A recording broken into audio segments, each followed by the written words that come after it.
What's good, YouTube? It's your boy Wayne. We back in the house with another dope video. You know what I mean? You ugly motherfucker. Yes, sir. But in this video, we doing something different. So today, I just wanted to talk about things that was going on because there's always talk about, like, again, if you're not new to my content, right? You know that I do a lot of I do a lot of pot the balloon reviews and stuff like that. But let me let me get set up and then we gonna get into it. So I'm gonna put some go-go on and then y'all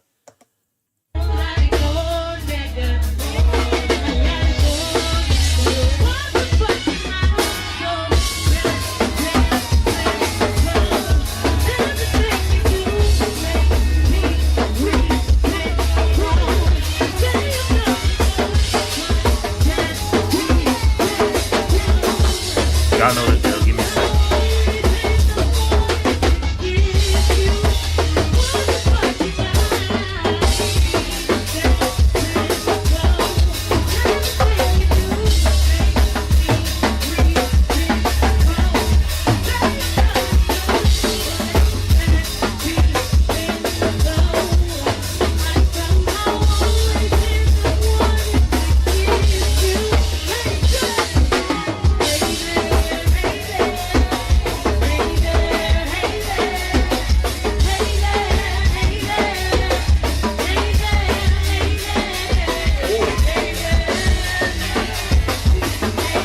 We finna get this started real quick. Let me just pull it up on my phone.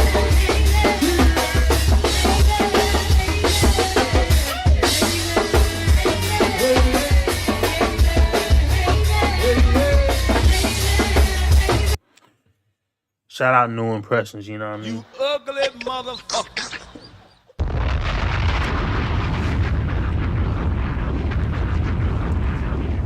Yes, sir. You know, I always gotta show love to the go-go when I pop on the YouTube. But anyway, let me just make sure everything's straight.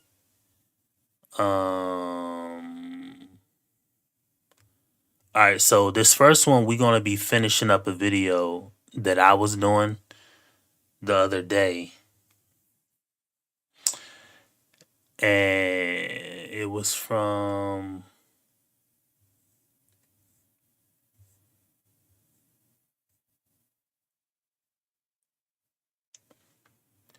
so it's gonna be this video right here. Portion of the committee's budget, enabling Kinsey to hire assistants, expand interviews, and publish the book. But at this time, a lot of this stuff still floated in ideas in academia, but someone had to popularize it. But the question was who? Or Hugh?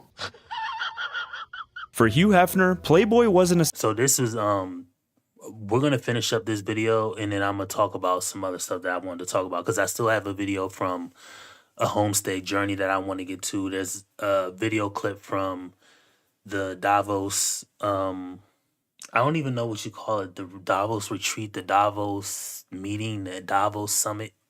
I don't know what you call it, but I just wanted to talk about it and get my 2 cents on it. But side anyway, hustle. It was a manifesto. It was a way to take all of these perverted ideas and begin to mold society into their agenda. One that hated the Catholic Church and the teachings of Christ and sought to blot it out from the earth. Hefner said in 1965 that the sexual revolution is the end of Puritanism and the beginning of pleasure as a way of life. Marriage as we know it will disappear. Hugh Hefner didn't just sell nude photos. He sold a lifestyle that made pornography feel sophisticated and normal. At its peak, Playboy wasn't a niche product. It had over 7 million readers in the 1970s, and it wasn't a broke Rebel Zion either. A 1971 timepiece on Playboy. When I say the things I say, right, this isn't to say that my opinions of things are not what I want. My opinions of things are just what I see and think and feel. I'm not saying I want any of this shit. Make that perfectly understood. I'm not advocating for none of it. I'm not saying that I don't indulge or I wouldn't deal with or I won't do. I will always give you my opinion of what I would or wouldn't do. I'm just telling you what I think. That's all I'm telling you. So again, we're finishing up this video, and then we're gonna jump into like some of the other videos I wanted to talk about. Public reported that the corporation had $132 million in revenue the prior year, with $9.2 million net income, and that the magazine accounted for more than half of that revenue. That's the money trail. See, this is the stuff that America kind of doesn't want to deal with, and they kind of want to whitewash out. This is beyond it being like our history is on this earth. This is like who we are as people, right? So we can say that Playboy or over, sexual energy is bad. We can say all these things about all that stuff, but in my opinion, this is just an extension of how we are as humans. Now, I'm not saying it is good or bad. What I'm saying is this is how we are as humans. So we have to understand that if we are going to be this, if we are this way as humans, then we have to figure out a way to best deal with it.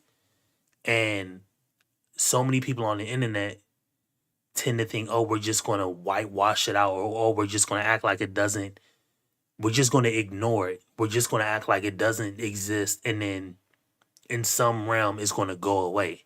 And it's like, dude, and that's part of the biggest reason why, like, I'm starting to realize like the whole RP space as a whole is just useless, because it's not. It's like a game, but you're only playing defense. You are not scoring the ball. You need to move the ball forward. Like, we need to move society forward in a better direction. And if we're just going to make it seem like, oh, well, we're going to get rid of, that type of SEX energy or SEX desires from people, then we're going to be better as a civilization. It's like, no, that's how we got here in the first place. That's always going to be here. So we got to figure out a way to best deal with it. You know what I mean? So that's just a little bit of my 2 cents, but I'm going to let it keep going. But yeah, I mean, I just want to say this one thing. As far as like Playboy being that big, I mean, I don't know, because I'm only 37. So I grew up, getting in, finding my dad's damn porn collection on. He had the DVDs, but he had it on some VHSs, but he had it on DVDs. Because my dad kept like tons of CD. He was a jazz lover, loved jazz, loved R&B. Had probably 200-300 CDs at our house, all different types. And he just had like some CDs just had the DVD in it. And I didn't even know one time until I'm actually going to put a movie in a DVD player this way back in the day, and I just happened to pop out the DVD that was there. The DVD that was in the player, and saw that it had the graphic on it. I don't remember who or what, but it had the graphic on it. And ever since then I knew, oh, this is what my dad got. But then I seen the CD cover there, the empty CD case there, and I was like, oh, okay, so this is what's happening. But, it is what it is, but The product, scale it through mainstream distribution, and then pretend that it's just an accident and that it's just entertainment and that the people just like it. What are you gonna do? It's just the people just like it, I'm just walking in. And later come all the movies and film industries, which I've covered relentlessly in my video, The Biggest Lie That We Ever Bought, which is all about feminism and explains this in much more detail, but you end up having a movie called The Pawnbroker that changes the Hays Code and basically normalizes porn. And once it's normalized, it does 2 things at the same time. It feminizes and trains men to relate like consumers, which are always comparing and always shopping and always restless and always looking for their next fix, and it pressures women to compete in an attention market where the winning strategy is to increasingly perform sexuality and to increasingly dress less modestly and to increasingly become more and more of a hoe, even if they'd never call it that. A peer-reviewed longitudinal paper in the Journal of Sex Research examined pornography use and divorce over time. The American Sociological Association summarized the same core findings plainly. Beginning pornography use was associated with a higher probability of divorce. Coverage of the research described it even— See, I don't even like that.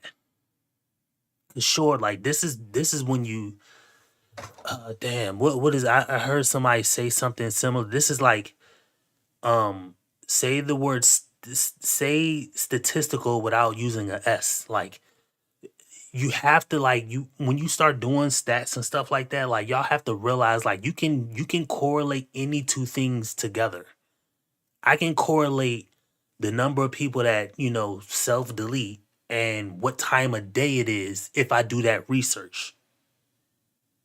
Then I can come out and say, oh, well, it's 4:03. Technically, this time of day, 15 people across America deleted themselves. You know what I mean? I could say something crazy like that. If I did the stats on it, I could bring that into the forefront, but it's not useful, right?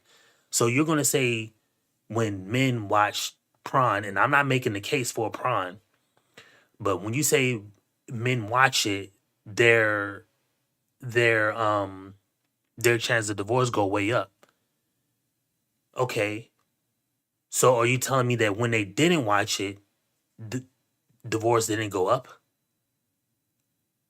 Because if you're telling me that, then you're telling me the exact opposite of that. And if that's the case, okay, well, what about if you're gonna throw that data, and I'm not bad mouthing the YouTuber. This isn't against the YouTuber. I'm just saying in general. If you're gonna say that about the YouTuber, say that about anything else. Say that about how often a woman gives, the buns to the guy. How does that affect divorce? How does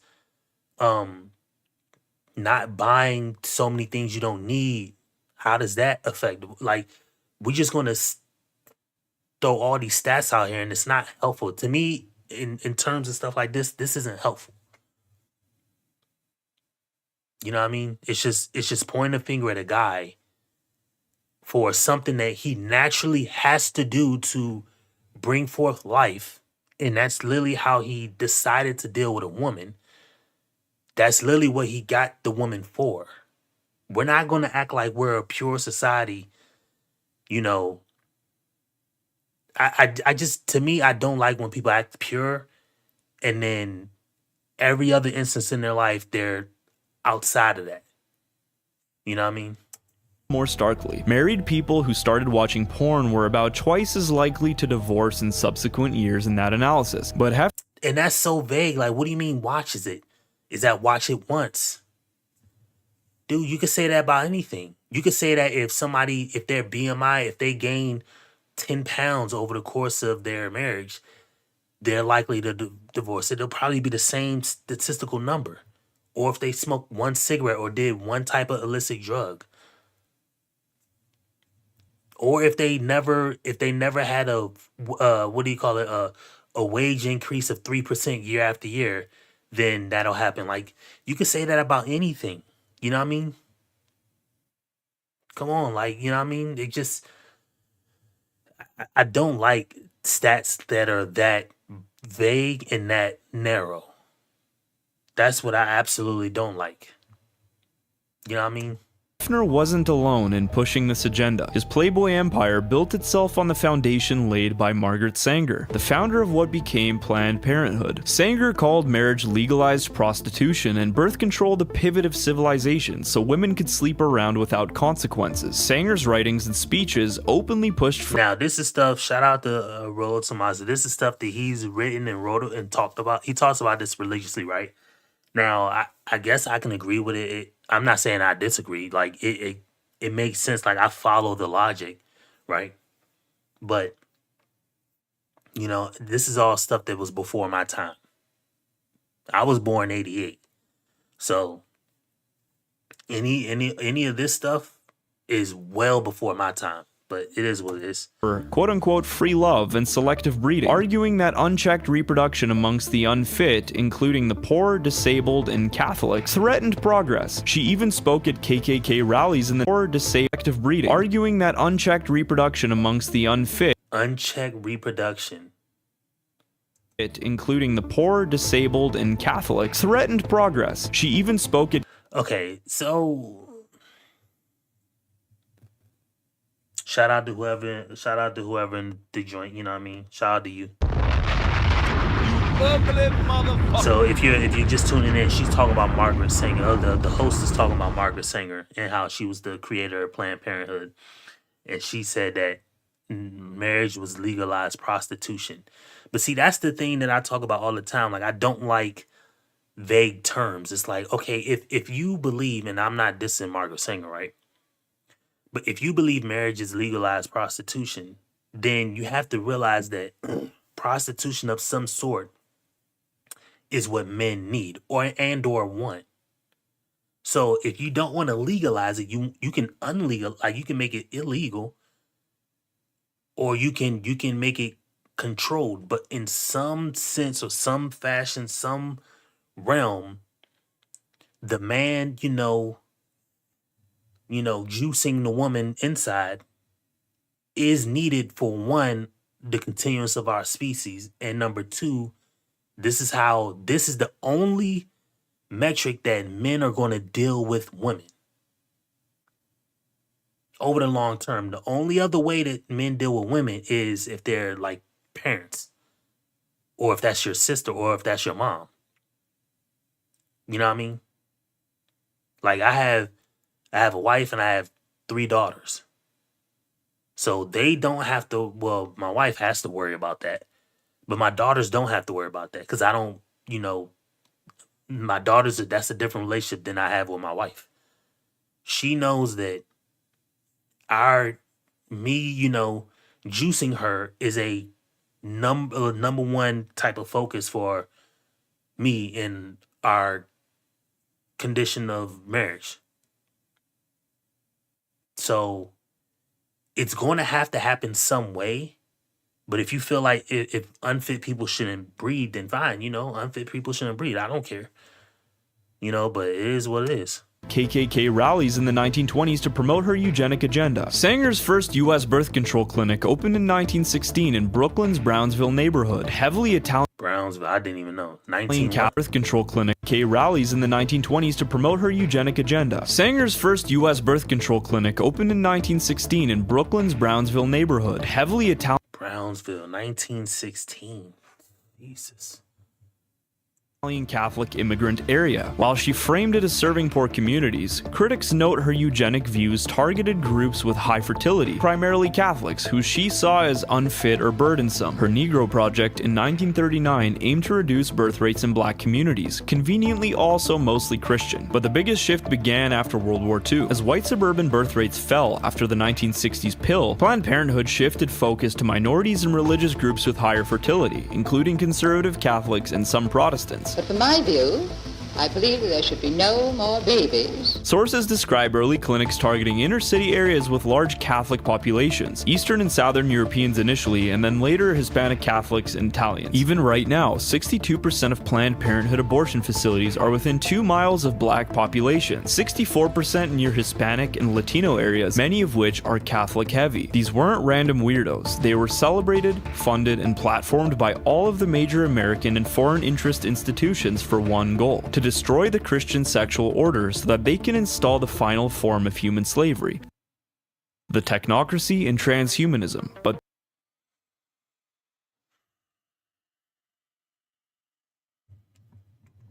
Jesus. That last little 45 seconds he spit was just crazy. I don't even know what to say or think about it.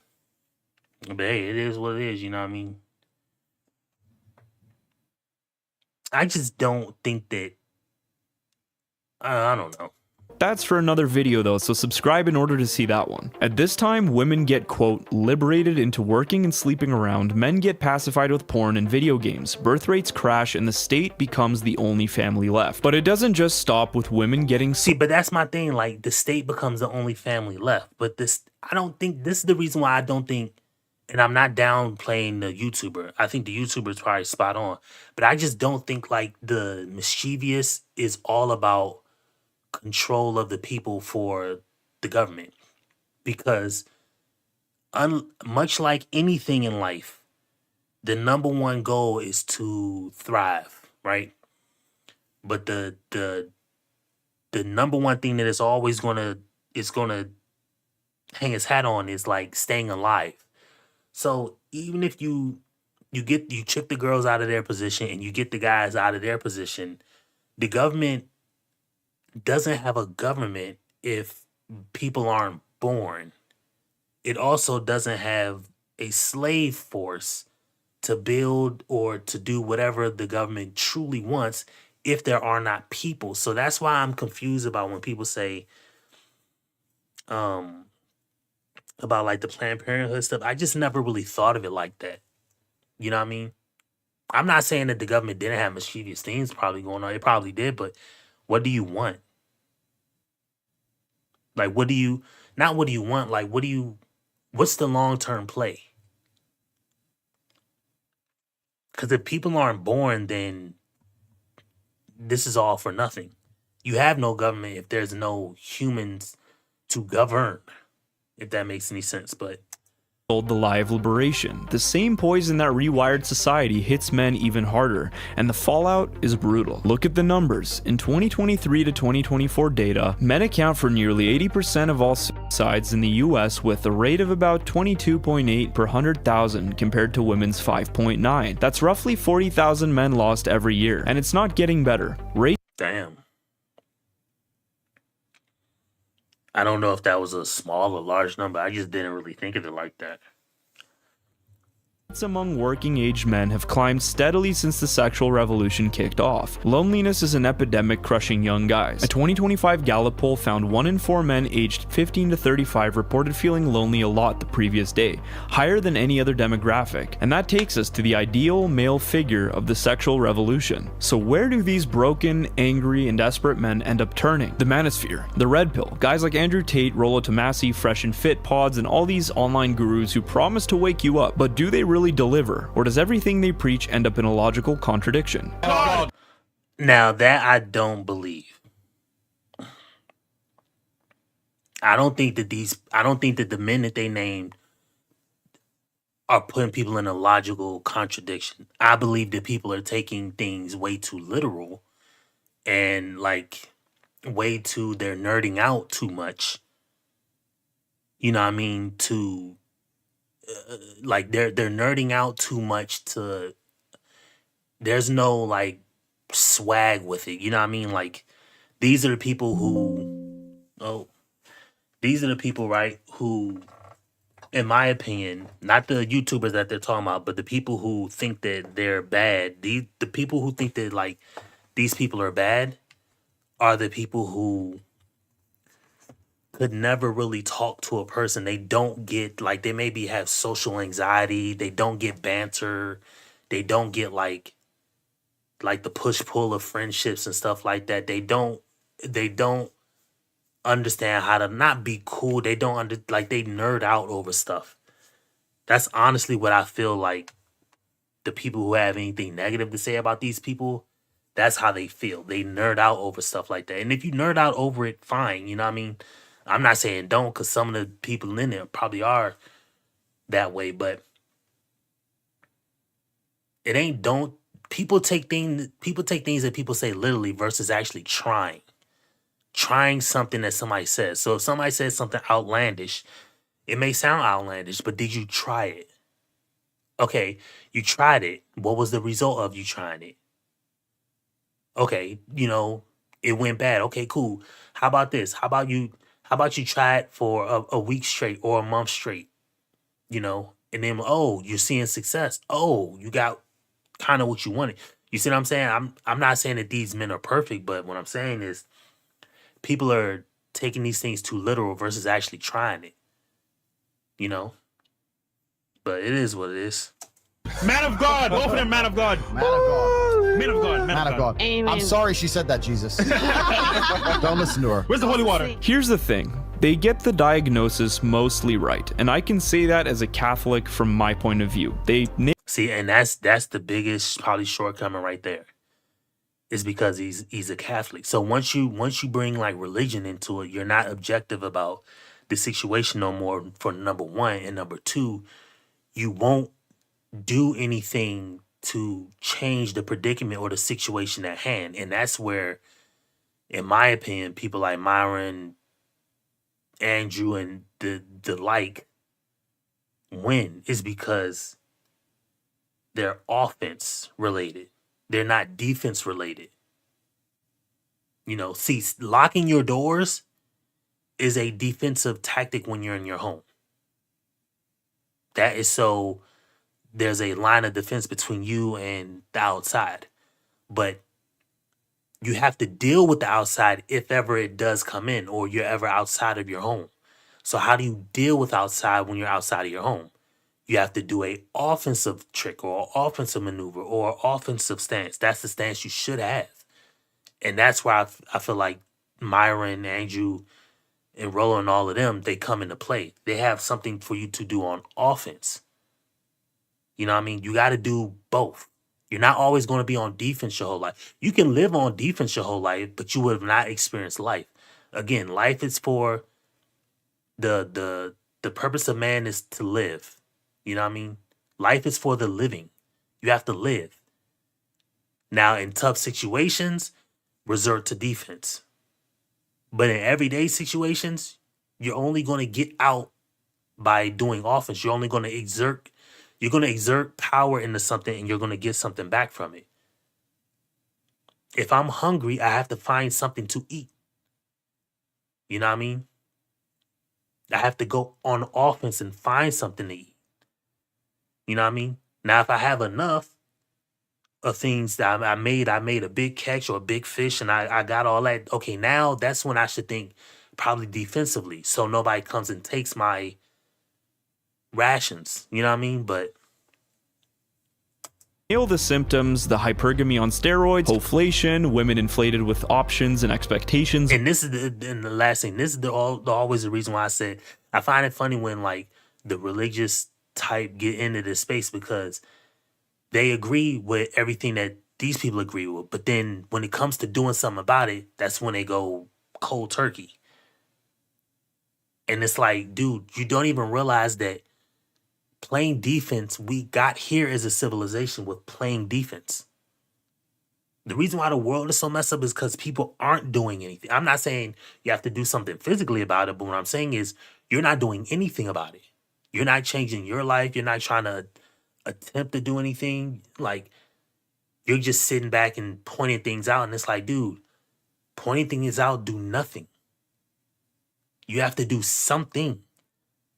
Change your ways, change your habits, change how you view people, like change the information you take in, change the people you listen to, you know, change your situation, change your habits, change your routines.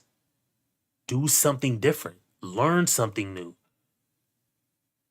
See what I'm saying? These are things you can do to change your situation or change your outlook or change what's going on in the world. But just sitting back and saying, oh, they got it right. But what they want you to do is wrong. Like, dude, you're not helping nobody. You're not helping yourself. You're not helping your fellow man. And 10, 20, 50 years from now, that's how this whole system that y'all, the people claim is bad, thrives because you do nothing about it. While virtues crash, a culture that trashes traditional roles and leaves men holding the bag, they point at feminism, hookup apps, the sexual revolution, all the stuff we've been talking about today and say this is why you're losing. And they're right. Millions of guys swallow it because it feels true. It explains the pain. How does it, see, that's what I'm saying. What is feels true? You just said that they got it right, but then it feels true. Which one is it, nigga? Like, is it true? Or is it just it's wrong because it feels right? Which one is it? Feels right and got it right are two different things. Provides a villain and something to point at, and for a minute it feels empowering, and then comes the prescription. And the solution is just sleep around and never commit and treat these women like options in your personal attention economy because you're not going to fix the sexual revolution. Exactly. See, and that right there, and this is a classic example of why I say these people in this space, not the RP guys, the religious people that come into space, they're all defense. You agree with the people about the issue, but then when it comes to doing anything in the world about changing anything with your life or your family's life, you do nothing about it. And if you're listening to these guys when they say sleep around, honestly, that's not even what they're saying. That's honestly what they're not honestly saying that. But again, when you nerd out over things, you take everything literal. You see what I'm saying? Like you take everything literal. But that's the reason why nobody in the world can, or very few people in the world will ever get anything out of it, get anything out of life. And the people like you see the guy on your screen, he will, because not saying he's right, but he is willing to do something different. He's willing to do something about it. He's willing to change his outlook, change his routine, change his habits, change his pace, change his friend group, change his peer group, change who he hangs around, change who hangs around him, change what he spends his money on. Maybe not him, but you get what I'm saying. Like he's willing to do something different. Most people aren't. Might as well just give up and have as much fun as you can. In other words, embrace the exact promiscuity that feminism sold to women. It's the ultimate contradiction. Like if Hugh Hefner It's not the ultimate contradiction. It's not a contradiction at all. Unless you're going to go on offense, you're going to naturally be on defense. So Andrew Myron and everybody else knows, those people that you think have the bad prescription, they know that they can't do anything to physically change it. Why? Because the people that they want to do it for aren't going to do anything about it. So they're going to say, just do what's in your best interest. Live life, have fun, because nobody's going to stick their neck out for somebody. When they give them the opportunity to change their life, they don't change their life. But then you think that Andrew is bad. How anybody views Andrew or Myron as bad, but then saying that they have they diagnosed the situation wrong, they diagnosed the situation correctly, is baffling to me. So you're telling me there's no win-win situation. I would tell the conservative or the Christian person, he agrees there's no win-win situation. Myron thinks that there's no win-win situation. So y'all both agree there's no win-win situation.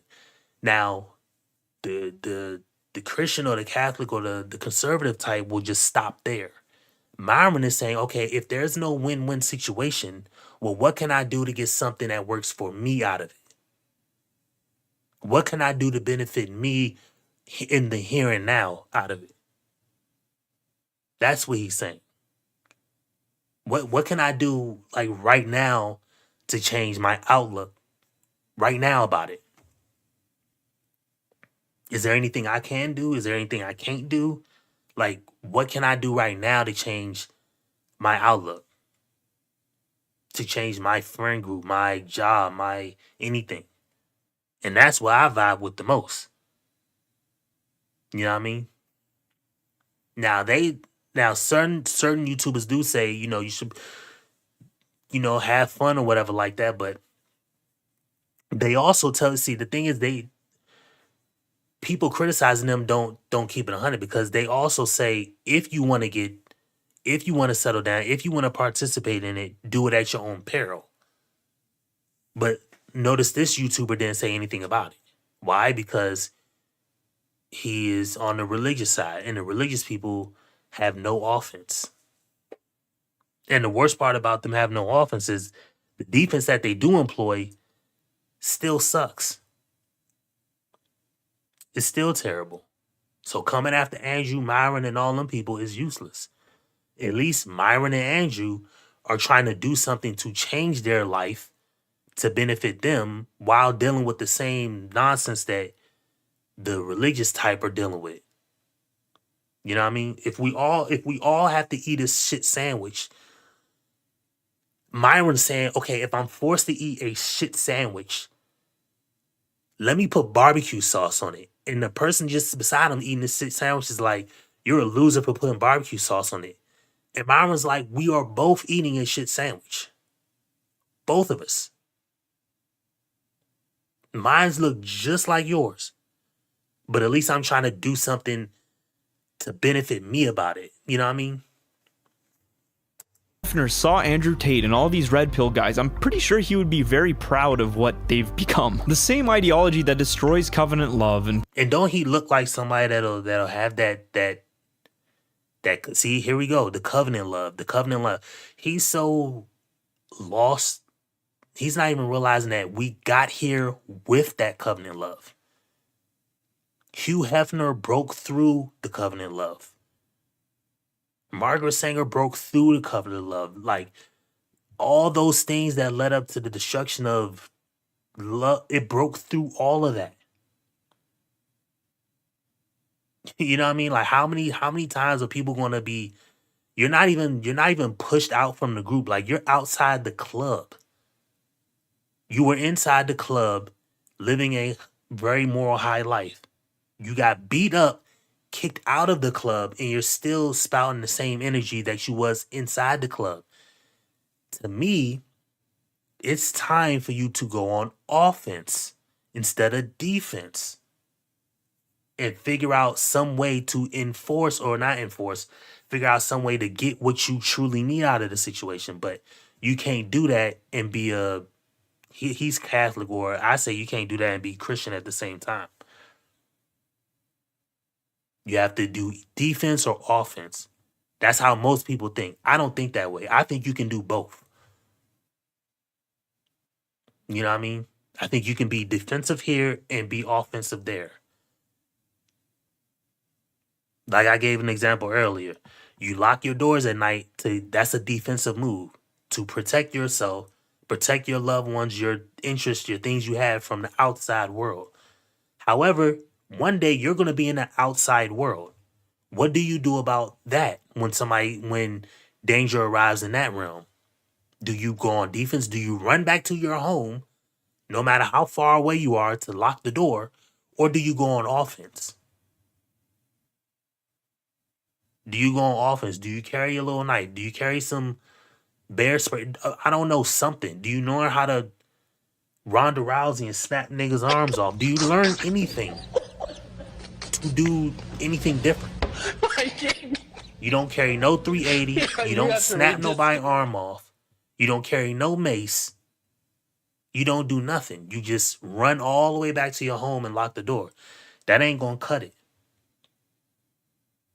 crash birth rates and turn sex into a worthless currency. Western nations are not reproducing. They actually can't. And the reason that they can't is because once you have a rejection of some type of higher value, which tells you to do a thing, in this case, to breed and multiply, you're only stuck with the materialist worldview. And under the materialist worldview, why should you have a child at all? If you can do the procreative act absent the child, then why wouldn't you do that instead of burdening yourself with the result of it, which is a kid? And so once that choice becomes available, many people take it. It adds to societal decay. All of this leads to a lack of reproduction rates, and this is really bad. These red pill prophets tell men to double down on it. Fight. Yes, because there's no, again, what are you going to do on offense about it?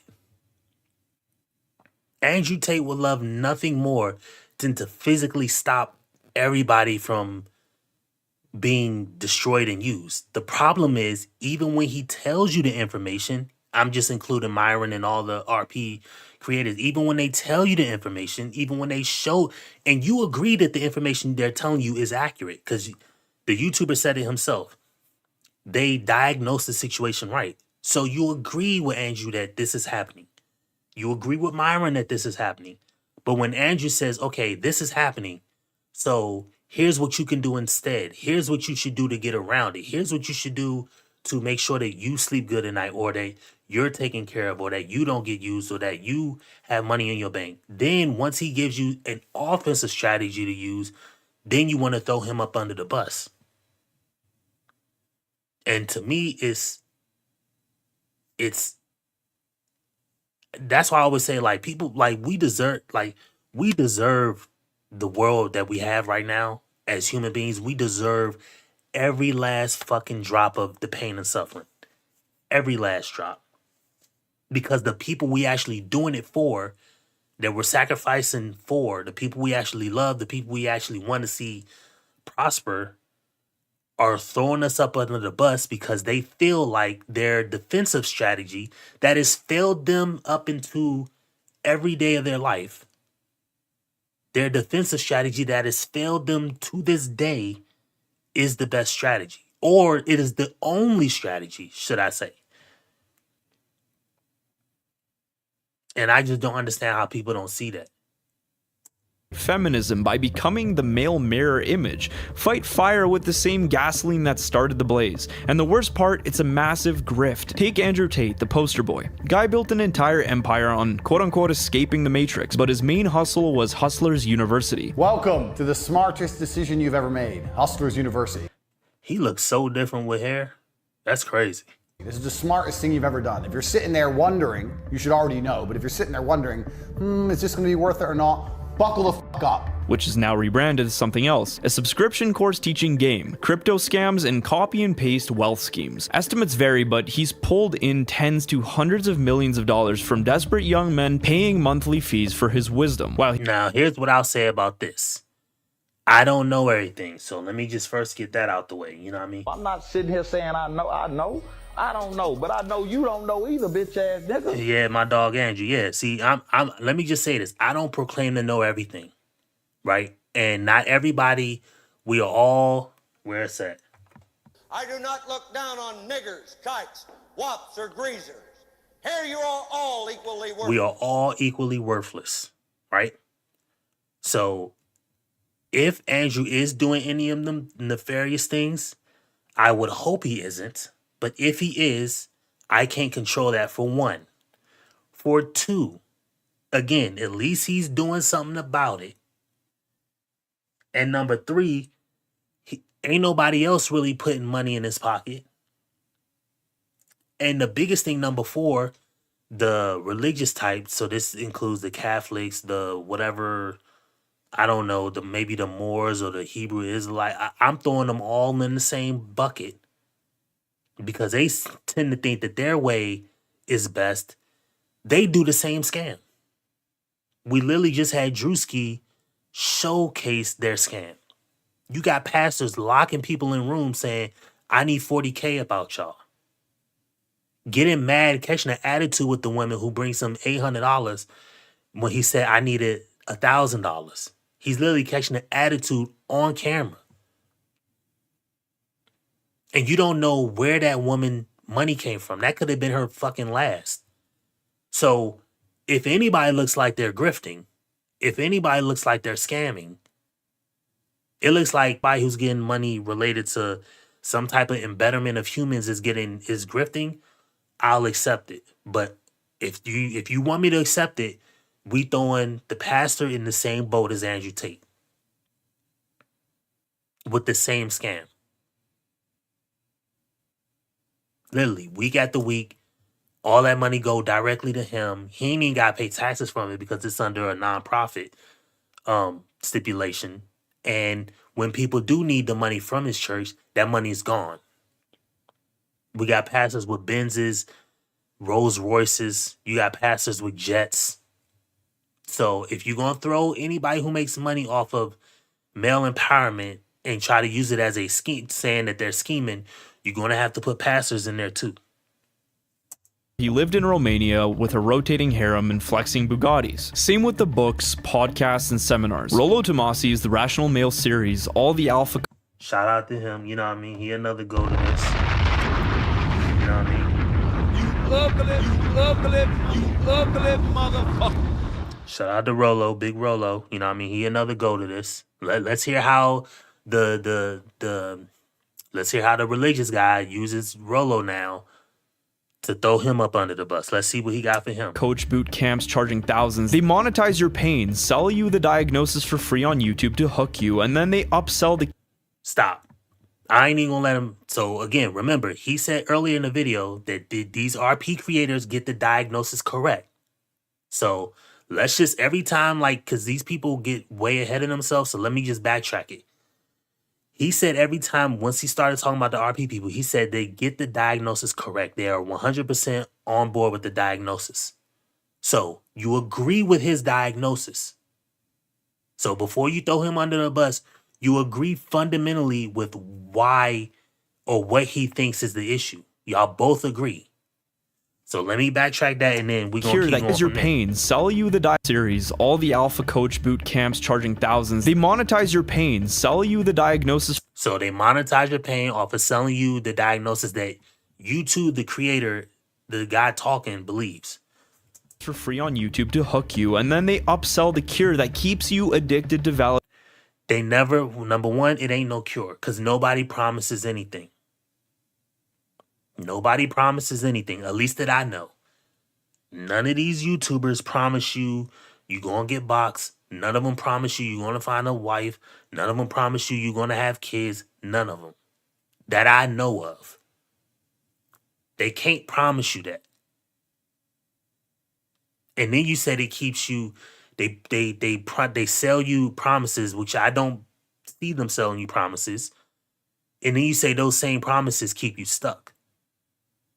How is somebody telling you to work out, make money, change your friend group, better yourself, stop drinking, like, how does somebody telling you that to do is the same person that's telling you stay away from, is the same person, how does the same person with no strategy,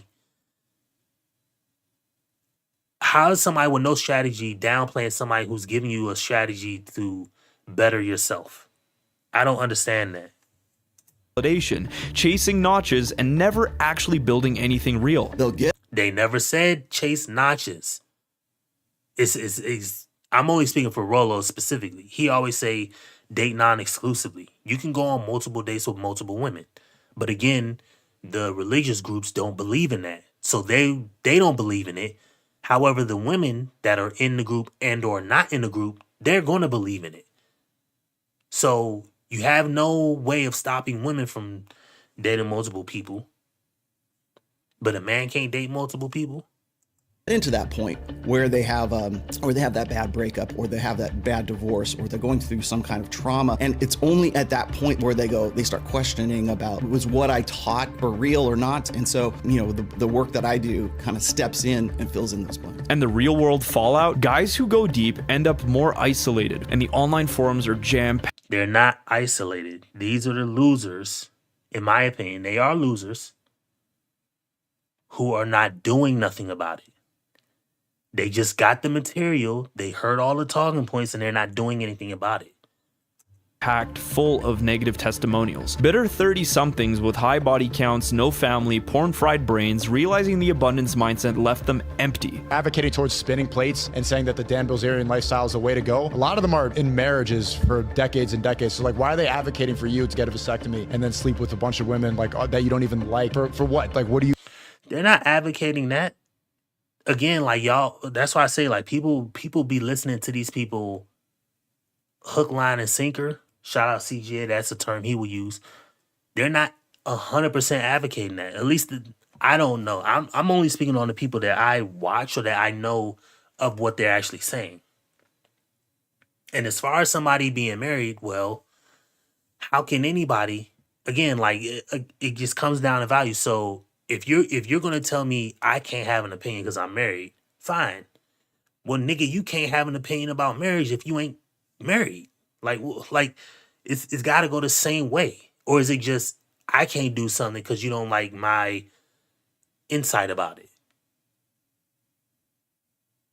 You know what I mean? Who are you trying to impress? What is the point of doing this? It's ultimately pretty empty. Everybody who's pushing that type of lifestyle, you got to look at how they're living and then see if they are even in a position to role model. But honestly, the red pill is just the tip of the iceberg because it gets far more insane. Let's zoom in on its ugliest mutation, the looks maxing movement. Now the RP people do not co-sign these people, and that's why I say these people, like the guy you see on the TV screens, are like nerds. Nobody that I know of in that RP community co-signs these look maxing people. None of them do. You got to realize, when people say they got thoughts and feelings about shit. Like, they're only talking about certain Fixated people. quest to max out your physical attractiveness, born straight out of incel forums in the late 2010s. What started as niche advice on 4chan and Reddit, like improving posture or skincare, has exploded into a full-blown cult of extremes where Exactly. So how are you gonna? So if it bloomed into that, how are you gonna get mad at a RP content creator? RP content creators didn't say look smacks. They said work out. You just said they said get a skincare routine. Eat better, eat cleaner, work out. That's not a look smacking thing. If I tell you everybody should work out, I'm not telling them to, like, cut their face and break their bones to have a better look. desperate young men chase Chad status through diet, gym routines, mewing, tongue posture for jaw gains, and risky stuff like steroids, peptides, or even bone smashing, which is literally taking a hammer to your face to attempt to create microfractures which somehow help build up the bone in your face. I've been bone smashing for about 2 years, pretty much every day consistently. Don't try this at home. It's pseudoscience and dangerous. The stats paint a grim picture. A 2024 study in the Journal of Adolescent Health found that body dysmorphia among teen boys has spiked 300% since 2010, fueled by social media and dating apps. What is frauding? So using makeup, using shoe lifts, wearing wigs, things like that. These are all frauding. Frauds, because that's not actually who you are, but it doesn't matter, right? It doesn't matter. Women fraud the hardest out of anyone. They're wearing the most makeup, they're wearing fake bras. Sometimes they're stuffing stuff in their bras as well. So women are like the pinnacle fraud maxers. So all I'm suggesting is, why can't men compete on the same level? Well, maybe that's because we're not women and our primary concern is not vanity. This is where it becomes clear that the red pill. See, and this is the number one thing I hate, and this is why the narrator is so wrong about this. Yes, we are men and we are not women. We can't do certain things. But again, if a woman's gonna realize, hey, I'm gonna break all the rules to try to get what I want out of it. I'm not telling men to break all the rules to get what you want out of it, but why am I gonna hold back a man from trying every tool in his arsenal to get the best outcome from him, when every single woman, old, young, black, white, in a wheelchair or not, is doing the exact same thing? Women are going to compete for guys' attention, and that's fine. You know what I mean? Oh, you can't hear me? Hold on real quick.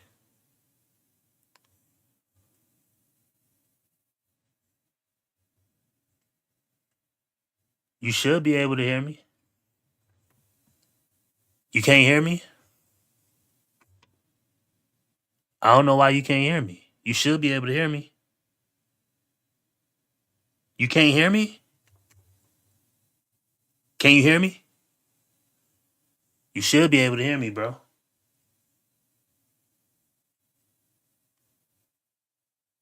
Am I good?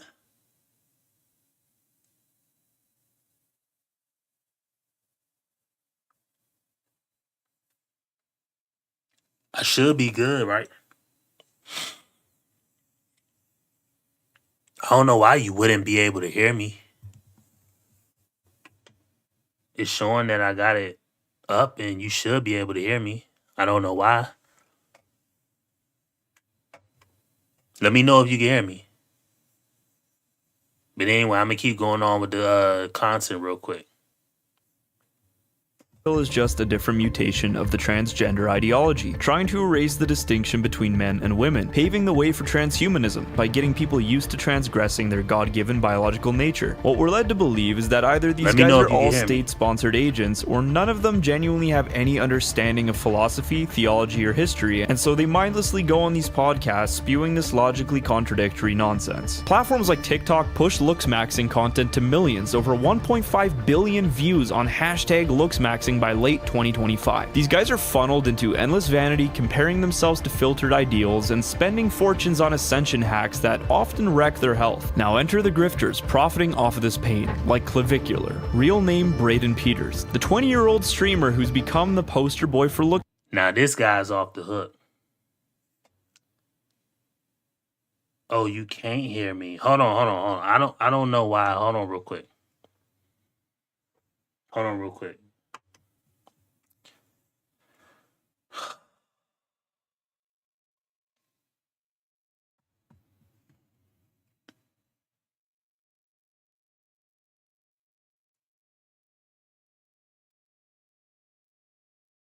You should be able to hear me now.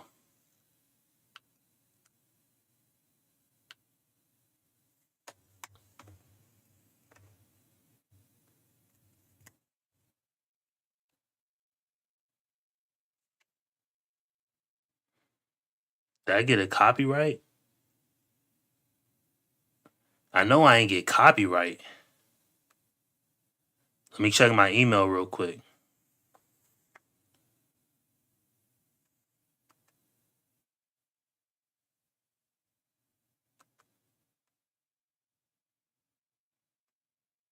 I don't know why it's doing that, bruh.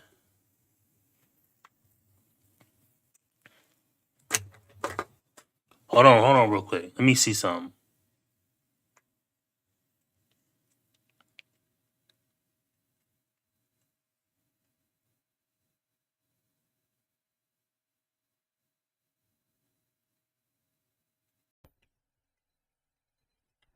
Can you hear me now?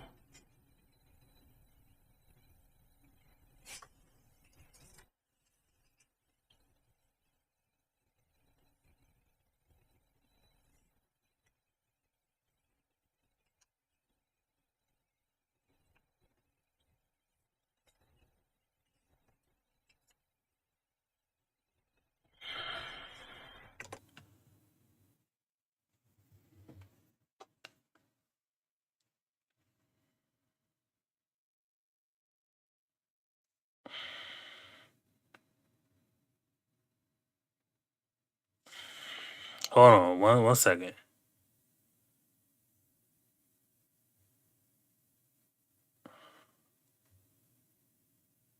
Can you hear me now?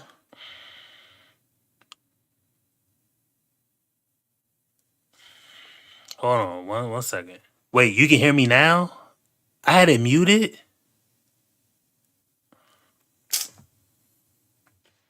Can you hear me now?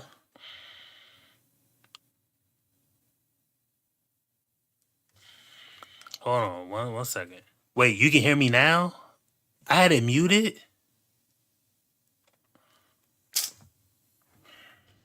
Can you hear me now? You ugly motherfucker. Wait, you can hear me now? I had it muted?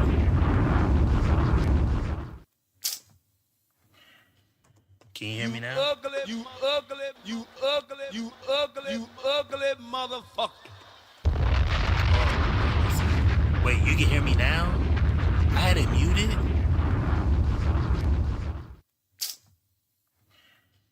Can you hear me now? I don't know why. You ugly motherfucker. Wait, you can hear me now? The Bible's a classic, but it's no Illmatic. Can you hear me now? I don't know why. You ugly motherfucker. Wait, you can hear me now? The Bible's a classic, but it's no Illmatic.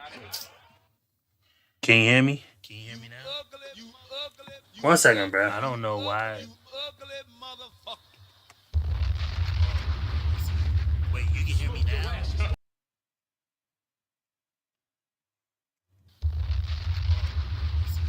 Wait, you can hear me now?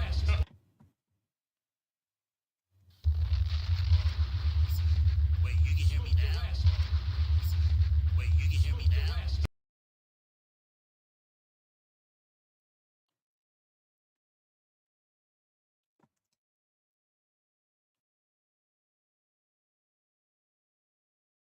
Hold on. What the fuck, bruh? Why am I having issues with my stream, dog?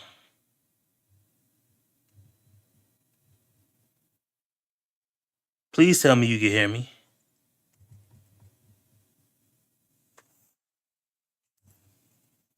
Hold on. What the fuck, bruh? Issues with my stream, dog.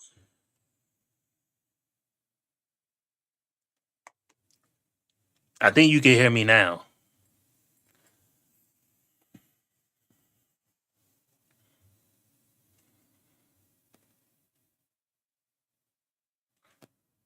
You should be able to hear me now. I'm gonna wait till somebody pop back in, but yeah, man.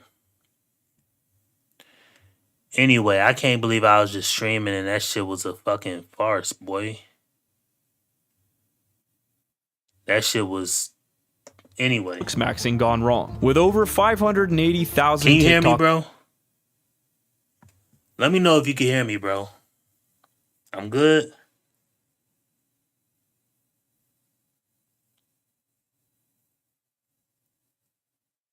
Can you hear me? followers and massive kick streams, he preaches aggressive glow-ups and pushing his clavicular system course, aligning with the manosphere figures like Andrew Tate. He flexes his own transformations, but in November 2025, it all blew up when he live-streamed injecting fat-dissolving cosmetic peptides into his 17-year-old girlfriend's cheeks to, quote, sculpt her jawline. The clip went viral, sparking outrage, accusations of exploiting a minor, performing unlicensed procedures, and endangering her health. Critics called it evil and heartbreaking, with one viral tweet saying a 17-year-old girl getting face-filtered injections by her boyfriend. The world in 2025 is truly cooked. Now, there's a few problems with looks maxing, the first being philosophical, the fact that they adhere to a general philosophy of nihilism or relativism and the idea that everybody's perspective is uniquely their own and there's no such thing as objective truth, as you hear Clavicular say constantly in his episodes, that whatever works for you is good and whatever works for me is good and we can all just be one big happy family. But yet he does all the time attribute an objective standard to beauty and looks and constantly tells his followers to be... Now, I can believe some of that, you know what I mean? I don't believe in... I only believe in, like...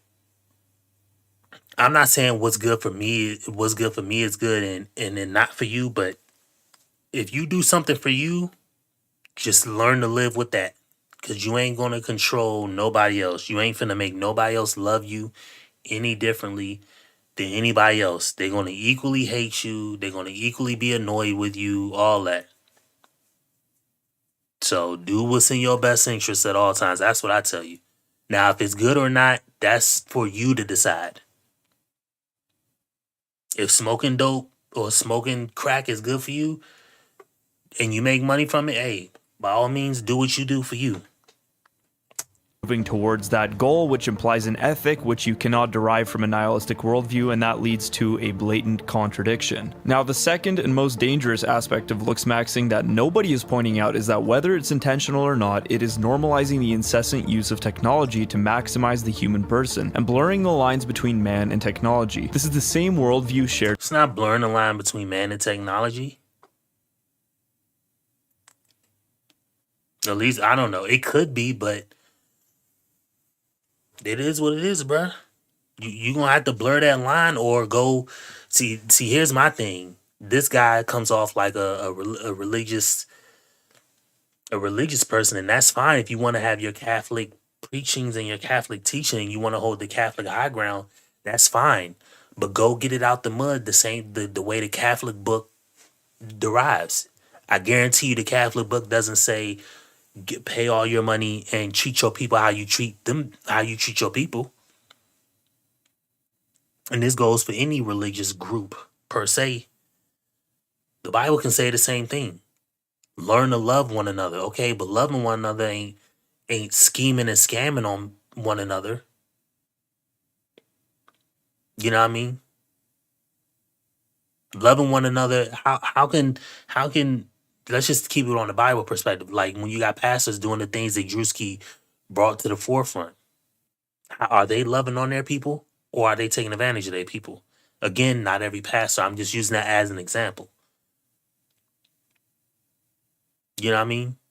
The books, the holy books have a lot of stuff that people don't do. You know what I mean?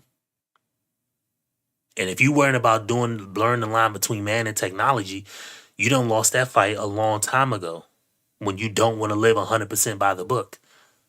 100% by the book teaches you to depend on it depend on yourself. Not depend on yourself. It teaches you to work with God, but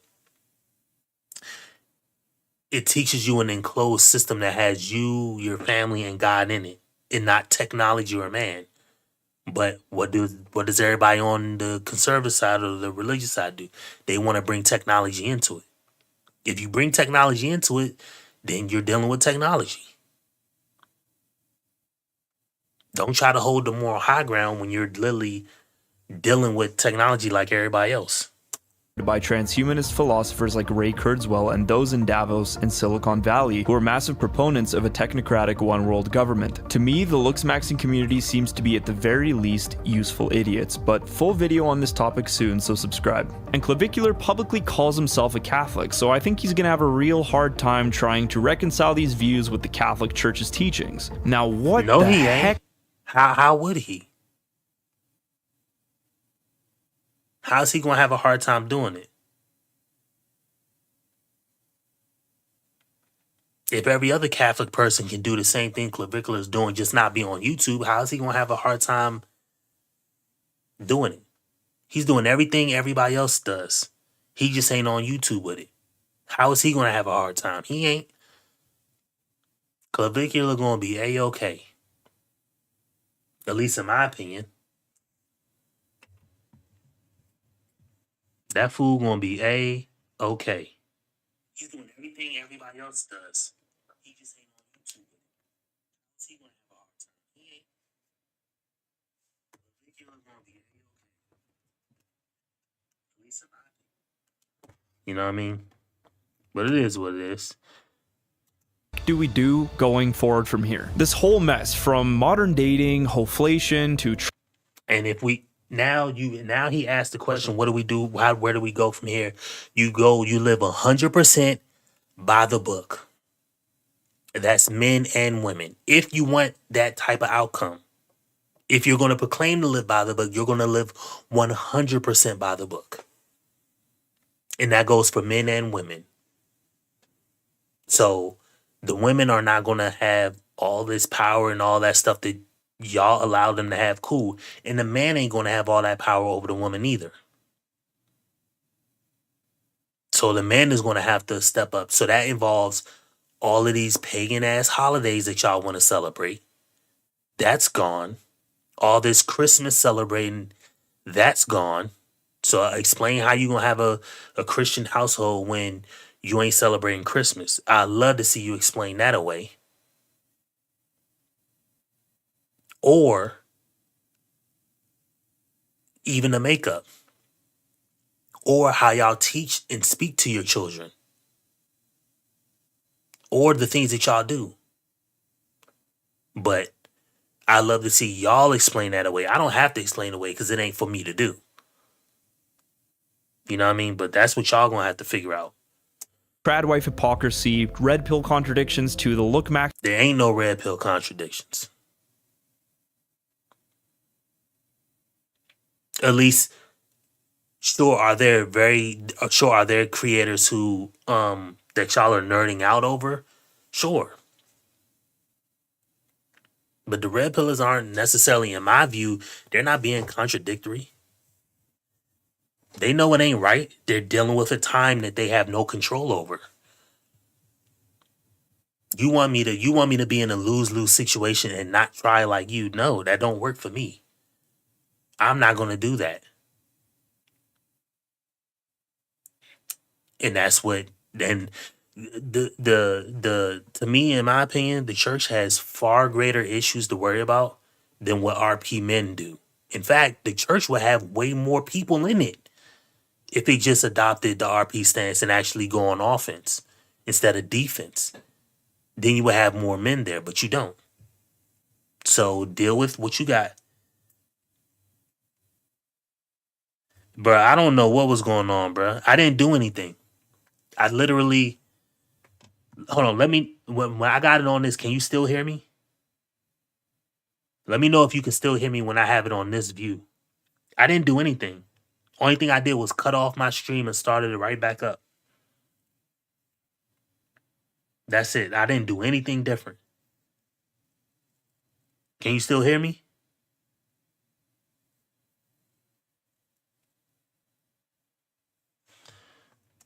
madness screams one thing: urgency. As Catholics and Christians, we can't sit back while the sexual revolution continues to devour another generation. Yes, but that's exactly what you do. That's exactly what you do as Christians and Catholics. Y'all sit. Name me one offensive tactic that a Christian or a Catholic person does. They don't do nothing. They don't do none of it. At least the RP is trying to do something to benefit men and women. Since the Catholic and since the religious side agrees with the RP side about the issues, they just don't agree with what to do after the issues have been brought up. So we agree that this shouldn't happen. We agree. He just said that he agrees 100% with what they say. But what to do about it, he doesn't agree with. Well, if you don't want to do anything about it, go sit over there in your corner like y'all was and do whatever y'all were doing. At least the RP side is trying to do something about it. Now, are they 100% correct? No, nobody is. But at least they're trying to do something to benefit them, because at least they wanted every man to benefit. But then once they realize every man ain't going to benefit, because half of y'all are going to be on the religious side and do nothing, and the other half are just going to be hating ass niggas on the internet. So then the RP, the red pillars are thinking like, oh, well, let me just do what's in my best interest. So shout out to Myron and Andrew and all of them. At least they're doing something for themselves. Since the group of men don't want to do anything, hell, I even had it with my own friends. My own friends don't like the fact that I'm making content. Meanwhile, I'm supposed to sit in a group chat with these niggas and talk about smoking weed all day. We both agree with all of the shit. Jobs is messed up. It's hard out here, and it's hard out here in these streets. But what are they doing about it? I don't know, and I'm not downplaying my homies because I still love them. They still my niggas, but they're not going to do anything about it. So what? I'm gonna just sit back and be on a group text and not do anything about it? No. I'm gonna make content. I'm gonna start vlogging. I'm gonna start going to all these goofy ass events that I never did before. I'm gonna start networking. I'm gonna start introducing myself to other people. I'm gonna start doing something to better myself. But anyway, man, I had enough of this guy. I knew he was a goofball, but it is what it is. But let me see. I did want to bring up one other video since I can't believe that shit happened, but where is it at? Not the dating is cooked, the Sell America. No. Damn, see, I messed it up because I was supposed to be done with that video, but you know what? I got y'all here in the building. I know y'all want to see a PTB video, so let's just go ahead and pop one in. Now, this one is going to have... Hold on.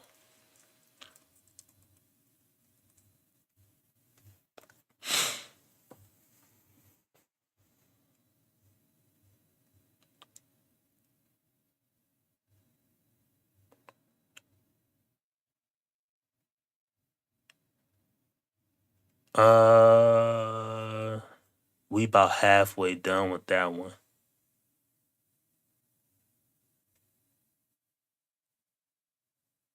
We did that one.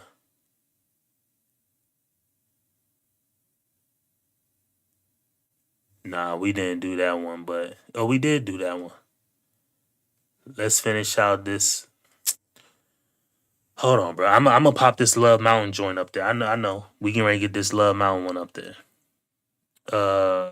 Nah, we just gonna go to Pop the Balloon and then scroll down. Damn, Arlette really messed me up when she did that shit, man. I can't do none of Arlette's videos, bruh. That shit kills me, bruh. And Arlette killed me when she did that, bro. All of Arlette's videos, and we can't do none of them. Anyhow, let's do this one. This is 15 hours ago. We gonna do this one for a little minute. Single lady. Shooter. Made the best provider win. Nah, that ain't finna happen. Shawnee Rose. And your co-host DZ. And we have how we doing? Okay, they said they need some love in their life. Let's get to it. We got a Hold on. yeah, new I'm gonna pop it on 1 second. I love when I hear the gentleman with the little chance. He said, all right. They already hyping you up, girl. Okay. Can I get your name and age? My name is Brianna, and I'm 39. And what do you do? I'm a loctician and a photographer. All right. And do You a loctician with no dreads? How the hell that work?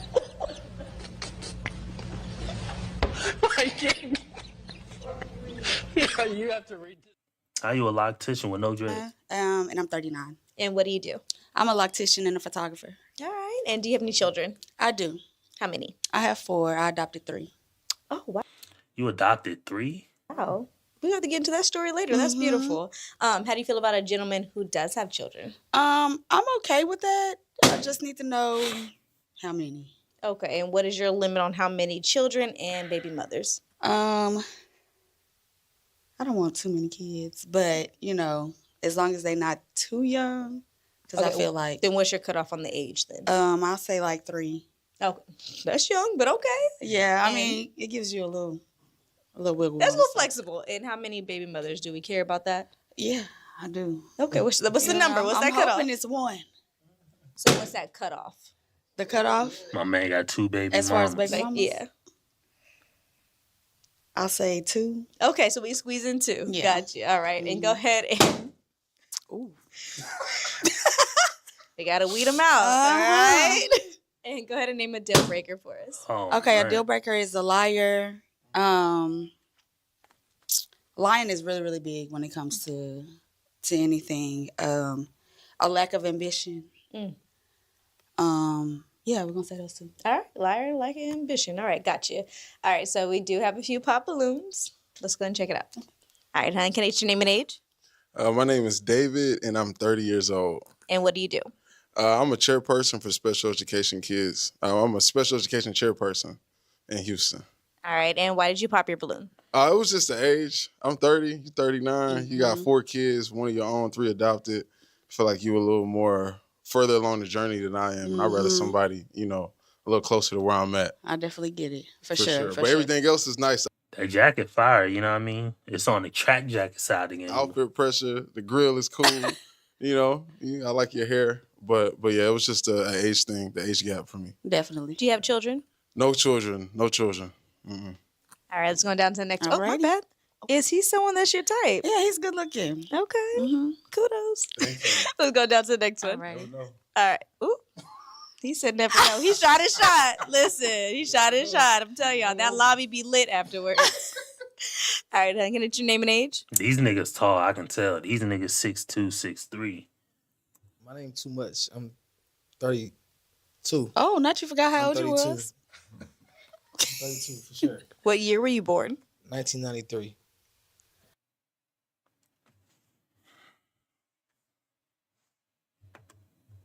Jesus. He did the math correctly. Oh, all right. His birthday already passed this year. What? Oh my God. No, that's 32. I'm 32. I'm sorry. I'm 32. You were born 90 what? 3. His birthday ain't passed. My bad. I did the math. His birthday ain't passed yet. That's 32. I'm Okay. 95. Okay, I'm like, we had to make sure. We was all confused. I'll let you know already, but. All right, what do you do? I'm an up and coming artist. I make music. All right. Gonna have to get on that Diddy party to get some traction, bro. And why'd you pop your balloon? I got baby mama drama. So I Thank ain't you. even gonna do that. Thank you. She fine though, for sure. But I ain't baby mama drama. I ain't gonna do that. If you don't mind us asking, what do you consider the drama part? She a YN. Okay. Your baby mama a YN? Come on, nigga. Jesus. Oh my God. Oh my God. This fool said his baby mama a YN. You can miss me with the whole ass shenanigans, my nigga.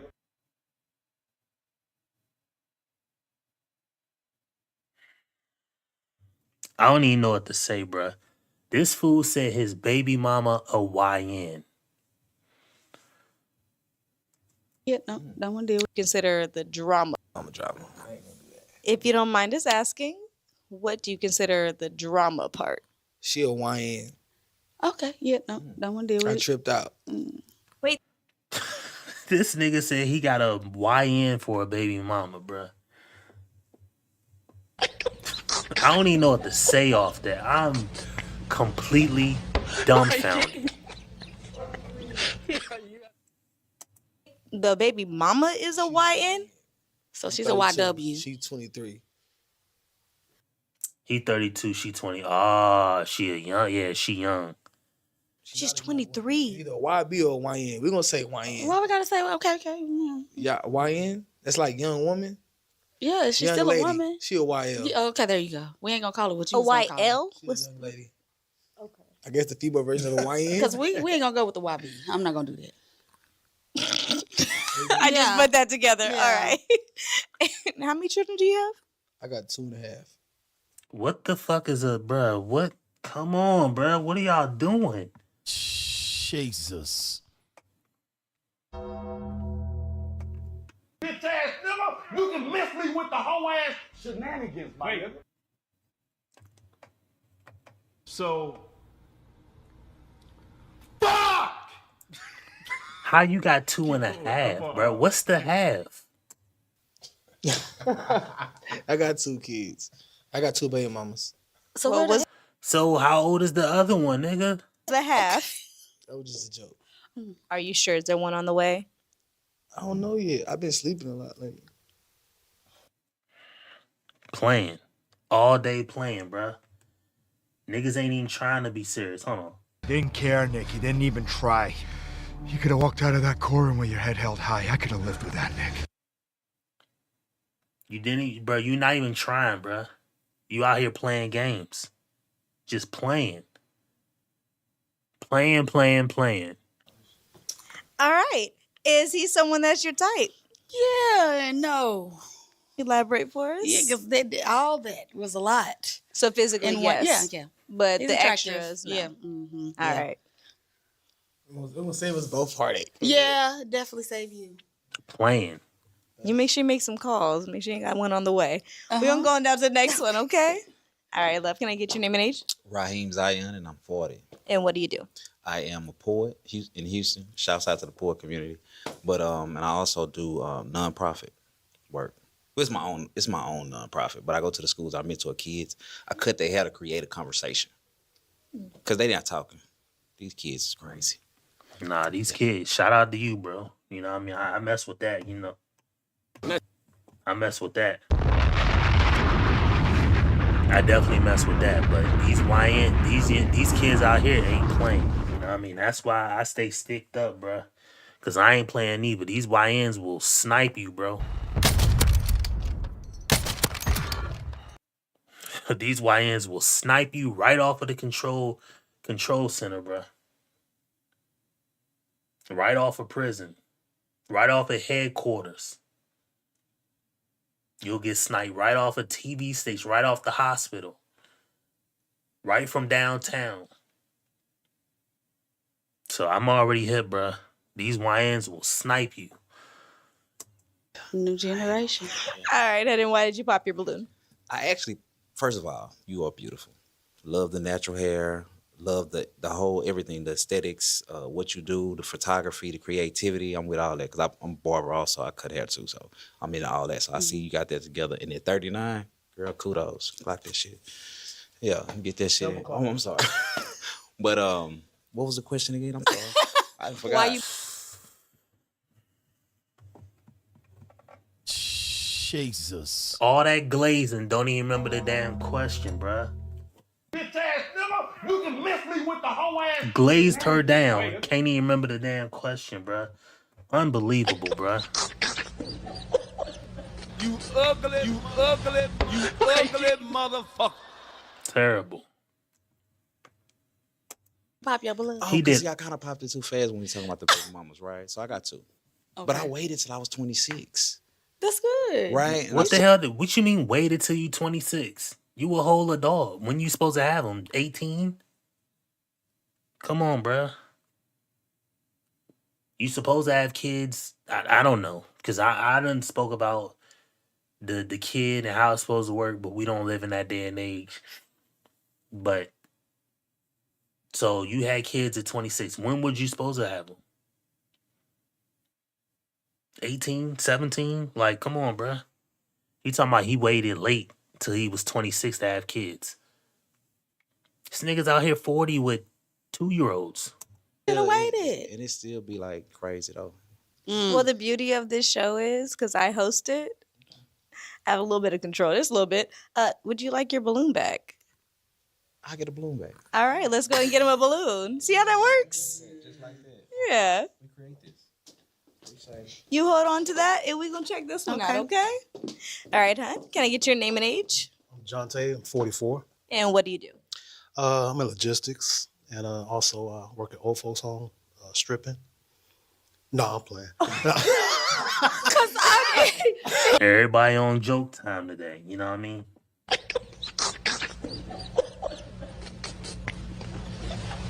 Everybody want to crack jokes. You have to read this story. Everybody. I'm playing. I had to double take. Money orders, cashiers, checks. No, I'm playing. It's funny because we said old folks home. That was my first thing, and then you threw strip, and I was They like, took me. okay, so what do you do? I'm in logistics. Okay. Yes. And why did you pop your balloon? It was the gold in the mouth. That's all. The grill. You know it can come out, right? Mm-hmm. Definitely. Yes, it is. Oh, I didn't know, but yeah, still. Oh, but still. All right. But you're very beautiful, gorgeous. Thank you. Yes, ma'am. All right. Is he someone that's your type? Somewhat, not so much. What's not your type? I don't know. He's just giving me like very much older. Okay. Gotcha. I feel that. Okay. Yeah. Let's move on back. All right. So we do have 2 unpopped balloons. Okay. So I'm gonna let you go ahead and ask them a question. Let's see. Let's do this. So, with your last relationship, you know, just like a job, if I was to ask a reference, what would they tell me about your relationship and how far long ago was it? So do you want to know the positives and the negative, or whatever they think they would just flat out say? Let's do it. Positive and negative. Gotcha. Yeah. All right, let's go down. All right, then go ahead and answer a question. To me, let's go. Emotional intelligence is real important to me. So they would definitely say that I'm on their road with that. Because I'm just calling it what it is. Like, it's too much crazy stuff going on. Mm-hmm. So, like, in this world, right is wrong and wrong is right. I ain't with that. Call it what it is. Okay. And you said how long? Yeah. When was your last relationship? Probably about 8 months. About 8 months. So you ago. fresh. 8 months ago, or it was 8 months long? No, 8 months. Like, yeah, 8 months ago. Okay. But Okay. that was like the last straw. So how long were you guys together? Oh, I've known her since elementary. We was just. Oh, wow. Yeah. But you said that was the last straw, so I'm assuming that there was a lot. I'm saying I know her since elementary. We was just talking. And So stuff. she was lacking emotional intelligence? Yeah. Okay. Yeah. All right, it's going down to the next one. All right, hon, can I get your name and age? Ryan Battles. My full name? Whatever. You gave it to us now. Right. And I'm 29. And what do you do? I'm a ball player and a coach. All right, and go ahead and answer her question. Ryan Battles. I was with the girl I was with since I was 17. And so we was off and on though. And I think she would say, it was Quan looking ass nigga. This nigga look just like Quan, bruh. Shout out to that jacket. That might be a Chrome Hearts jacket. That jacket fire, but when you're old nigga like me, I can't pull that off. You know what I mean? I'm too old. Too old for some shit like that. journey. I don't know. Because I think we got back together because of our healing. Like, we had unfinished business. So I'm big in, like, the universal stuff. But I think we had unfinished business when we came back together.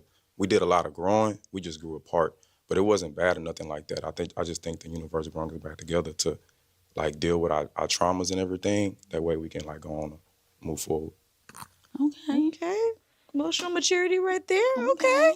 We'll take it. Come on back here, babe. All right. And I'm going to let you go ahead and answer your own question. Okay, so I would have to say, just a little. I have dated women for about 20 plus years.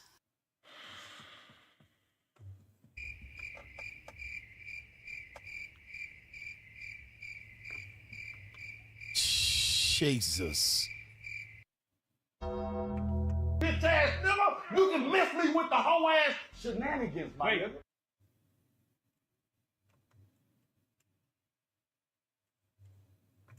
So,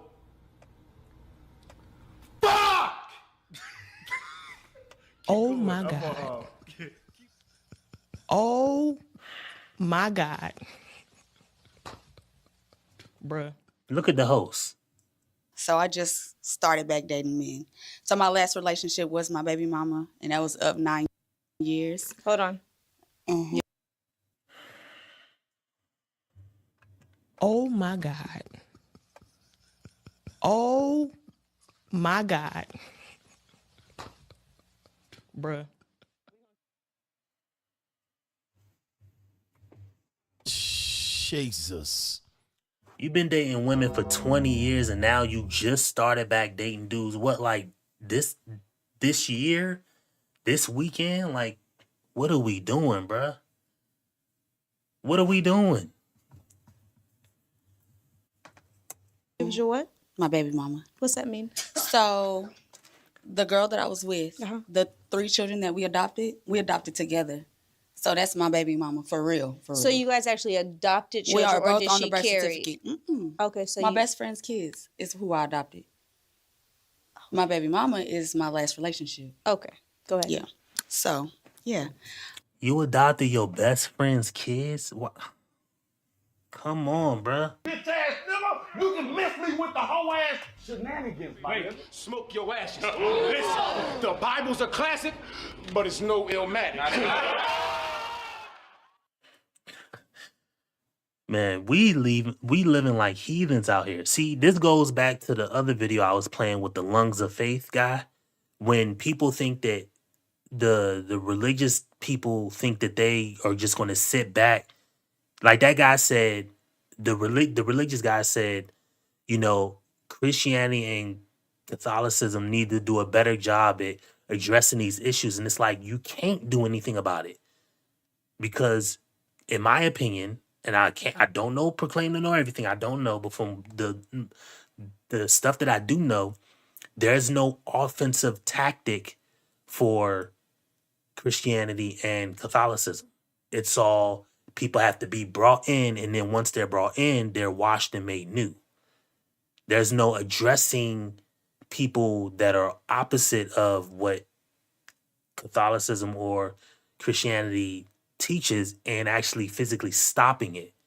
There is no making the world better through the religion. It's only once people come to the religion, we keep them on this side of the gate, and then we wash them and make them clean. But even when you peer and look through the gate and look at the people that were supposedly made clean, they still live their BS life.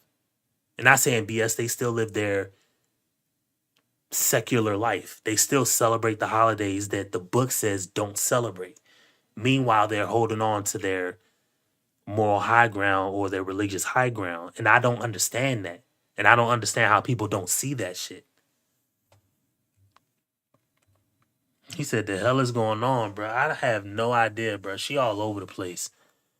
So you adopted 3 kids. You adopted 3 kids with your wife of 20 years old. You've been with women for 20 years, whatever.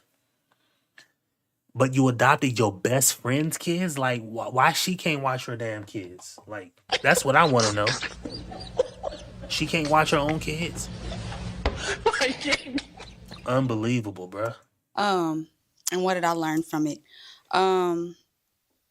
in that relationship, we went through a lot. I'm not going to spill it out and put all that out there. I learned to leave when it's time to leave. And that would be my biggest thing, just knowing when to go. She looked like she got buns though in the back, because the cameraman never caught it. But Okay, so just curious, who has the children? I have the children. Well, first of all, my kids are She grown. a deadbeat baby mama? No, my Okay. kids are grown. Oh, okay. Yeah, I have one more child that's graduating next year. Okay. Our kids are grown, so So you- no. she has a child that's graduating next year, but she has been dating women for 20 years. So assuming that kid graduating is going 18, that means she probably was pregnant and then instantly started dealing with girls. Or if that kid's graduating college, that's what it means. I don't know. guys are able- Or if the kid's graduating high school, then it means she was dealing with girls since she was 18, 19, but somewhere around 22 to 25, she got pregnant with a dude. One of those two scenarios, just based off math from what she told us, but She did what she needed to do as far as co-parenting, but yeah, we physically adopted them. We are on the birth certificate together. Got you. Okay, I'm about to say, I know she ain't no deadbeat baby mama daddy. Nah, I don't play something. Okay. All right. So they're still holding on to their balloons? All right. So, gentlemen, you now get to ask her a question. All right? You ready? All right. Come on. All right, then. What's your question for? I want to know, what are you doing in the present time to heal? Ooh, what have I been doing for years? Right. Just tapping into my inner child, reflecting on everything that I've ever dealt with pain, and using it to my advantage. Like, I'm not hurt no more, so I'm moving in positivity, and everything I do with intention.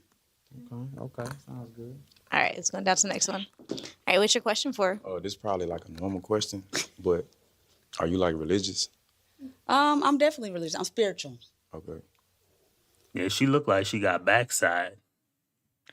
She looked like it's cheeked up back there. I can't Want to tell. elaborate on that, or are you good with Shout out Drewski, because Drewski be on them studs, man. That nigga love a stud, bro. that answer? Did I give like my take on it? No, you can ask both. If you want to give your take, or if you want her to elaborate on what her view is of being spiritual. Okay, so like spiritualism, like, do you still follow like a religion, like if you were had to go to one, or are you open to like so many different possibilities? Like, I know it's a God, but this religion is beautiful because the people that's in it, and then like almost like free spirited, or is it like I'm spiritual? Like they got new age spiritual and old age spiritual. Is it more new age? I definitely say I'm free spirited. Yeah. I do believe in God. That's first and foremost. God, Jesus. You know what I'm saying? But I am definitely free spirited. I'm open to learning different things. So. Okay. Yeah. All right. And did you want to elaborate on your view on it? I'm not religious at all, but I think they are beautiful. I do follow Islam. My dad is Muslim, but I did the Christian thing for a little bit. I like the Hindus, the Buddhists. I wanted to be a monk for a little bit, but I think Nigga, you gonna have to shave off that shit on your head. You can't wear that shit and be a monk. I don't know if they told you, sir. But you gonna have to rock the smooth biggity to be a monk. You have nigga. to read this story. if you didn't know. You definitely gonna have to rock the smooth biggity to be a monk. what it taught me was that they all beautiful, and it just come down to people and like who you are. So I don't really do the religious gangbanging thing. So if a person is religious, I don't really go for it just because I don't want to change their perception. But yeah, that's just my view on it, like just who you are as a person. All right. And let's check out this pop balloon real quick. All right, then. So what happened? Well, with me, when you said you were spiritual, I'm really with that, right? Mm-hmm. And then, and you can say, you know, Jesus and this and that, but like, don't be ashamed. Just be what you are, because you are special. You know what I mean?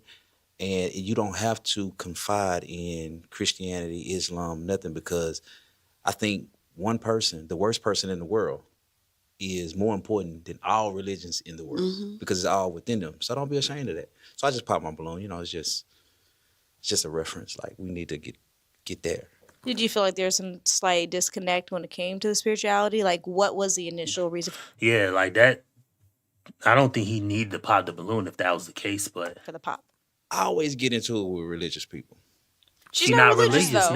nigga. She I'm not religious, spiritual. but I I just just am. took it as, I was like, the Jesus thing, I'm just not.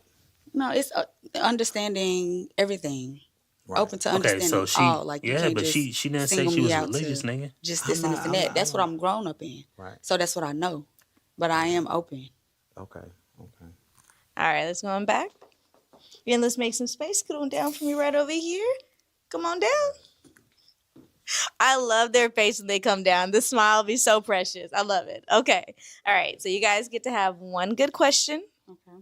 And then we'll go ahead and dive into my big question. My man is towering over her. He gonna knock the posterior lining out of her, bruh. No. My man finna hit that stud muffin, bruh. Unbelievable. You asked the last one. I'm gonna let you go ahead and start. Okay. So I'm gonna start? Yes. Okay. So what is your first ideal date? I gotta be honest. Yeah, be honest. Please. So I just said I don't like liars. no, it's just something I say. But me personally, I'd rather do something like, I guess, invite a person into my world. So I don't really do the like going to eat and things like that. I'm gonna go to the gym first, and then after that, I like picnics. So well, not really a picnic, but I like grounding. So going up with my feet in the grass and eat some fruit. And then I love the woods. So if I do cook, and it's different, but I cook outside because I'm big on like, I love nature, things like that. So, and after that, probably go do something fun. Okay. That's it. Simple. Okay. Wow. You tapped in. Okay. She digging that. What's your question for her? If I walked outside and I was just like stepping on insects, what would you think? First of all, I'm a woman. I don't like insects. Yeah. So I'm gonna question you. What are you doing? You don't like them, but do you love them though? I mean, I don't like them. Okay. I'm not even gonna lie to you. I'm scared of most insects. Why? Because you don't know them? Yeah. No, I nigga, don't because know. they can kill. What we doing, nigga? Like, bruh. I don't want to put nobody business out there, but somebody that's close to my heart has lost somebody who was really, really close to their heart. From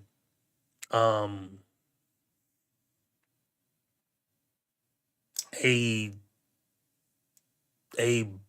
bug bite of a certain type of animal, bug. So yes, bruh. Our nature, our animals, they can kill. So if you don't want to step on no spider or step on no cricket, come on, nigga. I ain't mad at you, but bruh, we gonna have to figure something out. Would you be willing to get to know them? Oh, it's insects, love. Yeah. That's gonna be a lot of tapping in for me. But see, the way I see it is like, well, and people might laugh at me when I say this, but like when I do go outside and I teach it to my son, I got one 6-year-old. Like if I see an ant, I'm not gonna step on it or over it. I'm gonna step around it and say, "Excuse me." If I see birds, I'm gonna speak and I'm gonna say, "How you doing?" Assalamu alaikum.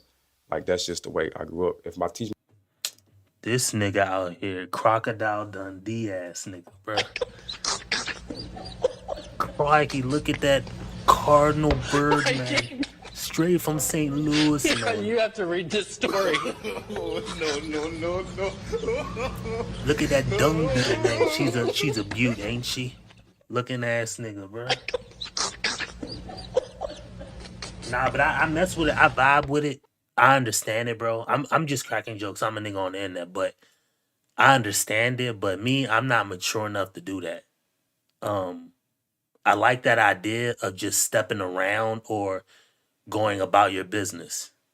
But you want to say excuse me to the nigga like he gonna say, nah, you good, bro. Fuck out of here, bro. Like I'm supposed to say, my bad, bro. He gonna say excuse me? Come on, bro. What we doing? my son, if he kill anything, like a roach in the house, whatever, he has to pray for it because you taking a life for something that you can't give back. And like what's making hit that roach life more precious than mine? Like the roach could have been on the way to get some, like from his old lady, and I just took him out. So I think those things like that are sacred. So Okay. I don't know, I think you judge a person, like a man or a woman, not by how they treat other humans, but how they treat nature. So I'm big into that. Now that I vibe with, but you talking about dapping up a damn tarantula, bro? I can't do that, bro. I can't do that, bro. Okay. I mean, that's understanding. I'm just scared of insects. All right. So I'm gonna go ahead and get into my big question. That was deep. Right. I feel like I need an amen moment, right? I do. All right, no worries. You are who you are, unapologetically. Be that. So are we going to pop? Or are we locking in? I'm gonna have to pop. And go ahead and tell us why you had to pop. Only because like I don't have a problem with a person being afraid of something. I think like we all gonna be afraid of something, but being brave. But like when I ask the question of like, is she willing to? I can take that because it's not a race, it's a journey. So if she was willing to, then I'd be like, okay, like willing to understand, because we only fear what we don't understand. But the fact that she wasn't willing to, that's why I kind of made my I don't believe that either. I don't believe we fear what we don't understand. Because that's not what instinct is about. Instinct ain't got nothing to do with not understanding something. Instinct comes from 100% understanding something. If a lion walked right across my face and I'm just outside playing with my daughter on the swing and I see a lion run up, or overly aggressive ass dog, that instinct in me tells my brain I am in danger. Now, if I'm in danger or not, I don't know.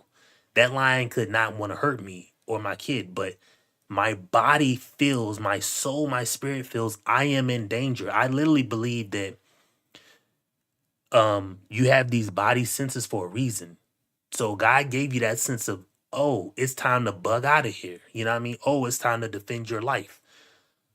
Oh, it's time to step in and, save somebody or something like that. That's God given. So the same way God gave me the strength to want to protect or look after young ones or the innocent or the less fortunate, that same instinct God gave me is to protect my own life.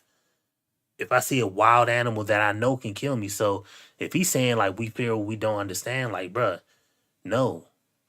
A lion walk in this room right now, you are not about to have that same swag, bruh. You know you're not about to have that same swag. So knock it off with this whole, you know what I mean? I'm above board. Nah, bruh. If I put a lion right there in that room, you are not about to be copacetic. You ain't about to look at the lion and be like, what up? You know you're not about to do that. Or a big ass camel spider or something. You know you ain't about to do that, bruh. Knock it off. Question. You're saying understand. How can you understand an insect if you cannot communicate with them? You can communicate. It's energy. It's like This boy's smoking way too much. And how can you communicate with something that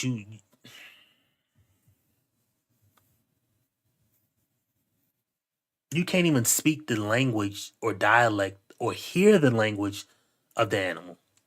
If you raise a grasshopper from a baby and you learn how to talk to it, like literally it's gonna wag its leg like a dog, like whatever, but nobody ever really takes the time to get to know them.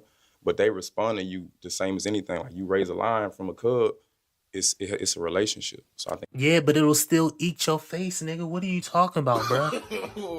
I just gave that example. You saying that you're one with nature and that you actually speak to crickets and smaller animals and say, excuse me, when you step around them. I vibe with it. I understand the logic behind it. But that same logic goes out the damn window when if I just threw a line in that pop the balloon stage right now. You know what I mean? The same line from Hangover where Mike Tyson, they stole his line. If I just produce that line right now in that room, I guarantee you're going to go running out of that studio like everybody else. And that's not because you you don't know the lion. That's because you understand that that lion can hurt you. Your body gives you that instinct, that feeling for a reason. You know what I mean? I think you can get to know them. They just misunderstood because we ain't never in nature. I feel like you may have like a bunch of insects in your house. I didn't know as a kid, I had a fear of acceptance. So as a kid, I had like a roach form, an ant form. Like I had everything. That's what I meant. So That's what I got to know them. Okay. You know, so they are like, they cool. I like them more than humans, to be honest. I'm sorry, we're gonna wrap this segment up, but y'all. How you got a roach farm, bruh? See what I'm saying? Bruh. Ain't nothing worse than a smart dumb nigga. And I'm not saying anything wrong with you, because I actually vibe with the fact that you want to interact with animals and you have a deep love or a fear, not a deep love, you have actually respect for all life, not just human life, right? You say you're not really spiritual, you're more like relationship based. I vibe with it. However, you're not about to sit up here and tell me that you popped her balloon because she's not, she doesn't want to kind of understand your point of view, and then you say you only fear what you don't understand. I call BS on that, because you actually fear when you're afraid of something, you're afraid of it because of your body throws that scared feeling out because it knows that you're in danger. And like I said, if I threw a goddamn lion in that room right now, you ain't gonna. He said earlier, like if he seen ants crawling on the ground, he wouldn't just walk over him or walk around him. He'll walk around him and say hello or something like that. He actually believes in that. And that's fine. I don't believe in it personally, but that's cool if you want to do it. However, you're not going to keep that same energy if I threw a bobcat in that damn room. A 2.5 foot tall bobcat or a jaguar or a lion in that room. You ain't finna say what up, lion, to that. You ain't finna say what up, lion. You know you not. You gonna go running out the room like everybody else. So knock it off, bruh. You know what I mean? You ain't. We got some dumbass motherfuckers floating around this country. Dumbass motherfuckers. Come on, bruh. Knowing good and well, you're not gonna do that. Somebody knock off a beehive and all them bees come running into the room. You gonna go running like everybody else. Your body is gonna tell you to run for that reason. It knows you're in danger. Now, is it an energy thing? I don't know. I ain't smoked that lace blunt lit. But what I'm saying is your body knows that that energy is real. Remember that show where the little boy had roaches everywhere in his room because he said they were family and friends? That's what I saw. Okay, you good, babe. Go ahead. All right, love. So, unfortunately, I vibe with the logic, speaking to animals as if, they are things too, they have lives too. I don't know, because I try to get my wife to give me the understanding about, do animals have souls? Because humans have souls. That's actually specified in the Bible, but what about animals? And I don't think animals have souls. Animals are like NPCs. I can't be 100% correct, but that's what I was told. So I don't know how much of that is true. I don't like to think that something else that was created before man. I'm sorry. If my knowledge serves me correct, these things were created before man. The earth was made, the earth was made, the heaven and all that was made. Animals were made. The fowl of the air, the sea, the fowl of the water, the fish of the air, whatever that thing is, right? So these things were made first, before man. And they don't have a soul? I don't know. But again, it is what it is. we did not find a romantic match, but we definitely got to have you come back, okay? Definitely. All right. All right, let's bring out our next single lady. You ugly Hello. motherfucker. Well, I was getting ready to say, I thought her backside was wide in a mother. Hello. How are you? I'm good. How are you? I'm good. Can I get your name and age? Desiree, I'm 41. And what do you do? I am a supervisor in healthcare administration. All right. And do you have any children? I have one daughter.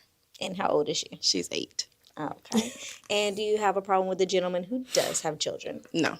Okay. Do we have a limit on how many kids, baby mothers? 2. 2 children? 2 children. Do we care about 2 baby mamas? No. Okay, gotcha. And go ahead and name a deal breaker for us. Deal breaker is lack of communication. Beautiful. All right. Well, we have a couple of pop balloons. Let's go check it out. Okay. Can I get your name and age? Hey, my name's David, and I'm 30. And what do you do? I'm a special education chairperson in Houston. All right. And why'd you pop your balloon? It started with the age. Yeah, really just the age, you know? Okay. Yeah, I'll just leave it at that. I feel like we just at different parts of our journey, you know? You're 41, right? I am. Yeah, and that's nothing wrong with that, you know? But in terms of like intentionally dating and stuff like that, I think I want a woman a little younger, closer to where I'm at. Okay. I understand know, that. You know. Is he someone that's your type? No. It was not your type. I just don't do dreads, even though I have dreads. But That's crazy. It is crazy, but yeah. That's interesting. Can we ask why? I just prefer a haircut, clean cut. Hey. All right. Let's go and check out this one. Can I get your name and age? John Tay, I'm 44. And what do you do? I'm in logistics. And why'd you pop your balloon? I didn't like the 2 belts.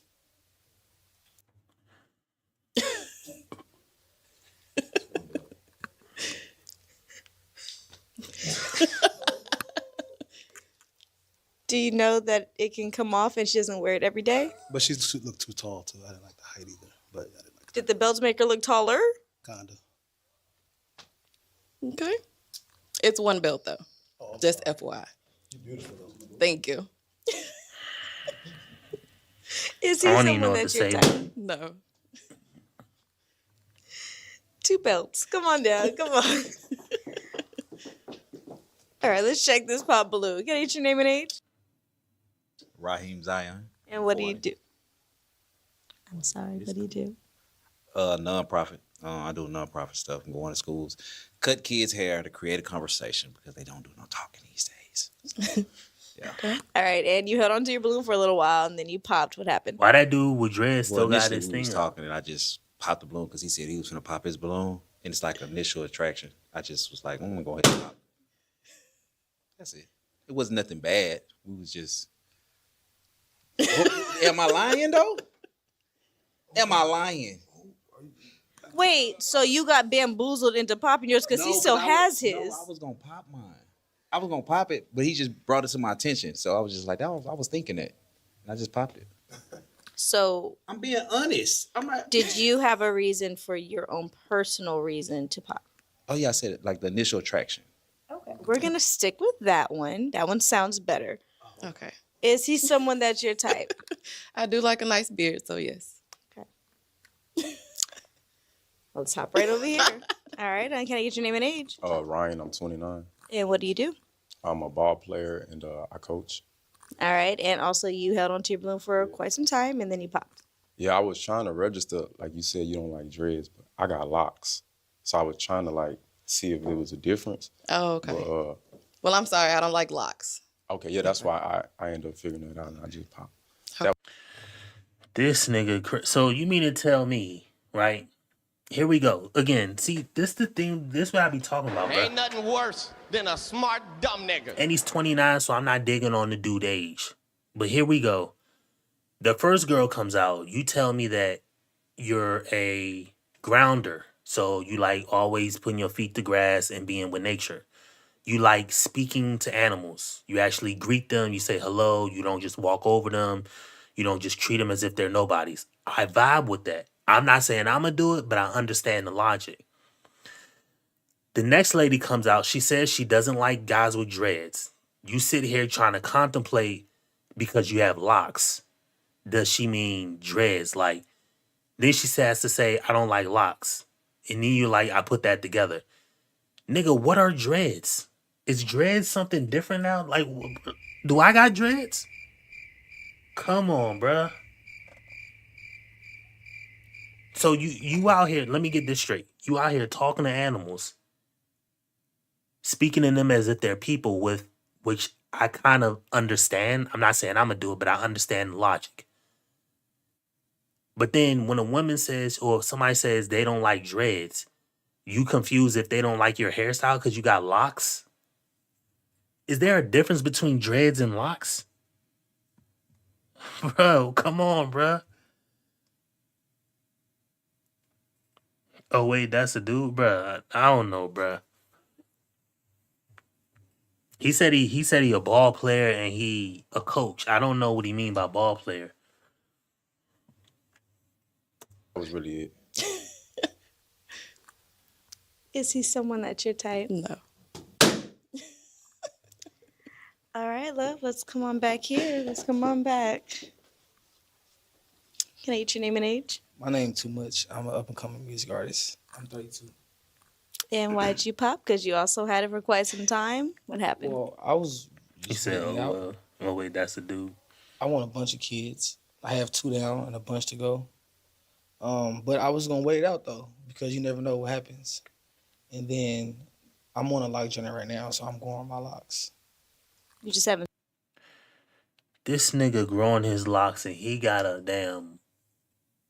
fuzz cut, not even a buzz cut, bro. Like not even a buzz. Bro, you got little bitty hair, bro. You don't even have a ush bush. You I mean, have to maybe read you this do. story. If you want to grow your hair out, nigga, you a year out from looking like having hair like her. At least. You know what I mean? You a year out. Started it, right? It's growing. No, I said you haven't started the lock journey. I started growing them, but I cut them off, but I'm growing them back. Oh, so you had dreads, you grew them, and you cut them back.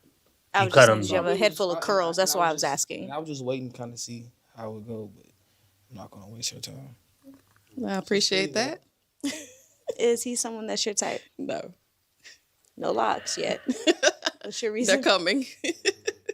He wants a lot of kids, so that's Okay, not gotcha. an option for me. Physically, is he your type? No.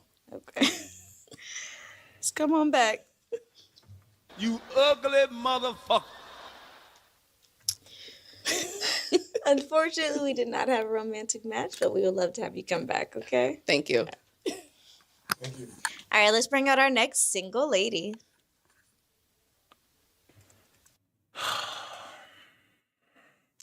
That's gonna be it for this episode, man. I'm thoroughly annoyed that I had the issues that I had with my damn audio. I don't even understand how that happens. I gotta figure out a better way to fix my situation. But I literally did nothing. Like I said, I literally cut the stream off and then click the stream again. And all of a sudden, I cut my phone up just to make sure when I talk into the mic that it's translating to YouTube, and I heard myself. But once you told me that you couldn't hear me, I turned my volume on YouTube because I'm streaming. I'm not streaming off my phone. I go to my YouTube channel on my phone and just play the video to read the chat that way. And when I'm hearing, I don't hear anything, and I don't even understand how that's even possible. But then I kind of understood that my thing was muted per se. So my YouTube, what I believe was the issue was let me see, I can go right to it. Matter of fact, I'm gonna go right to it and show you.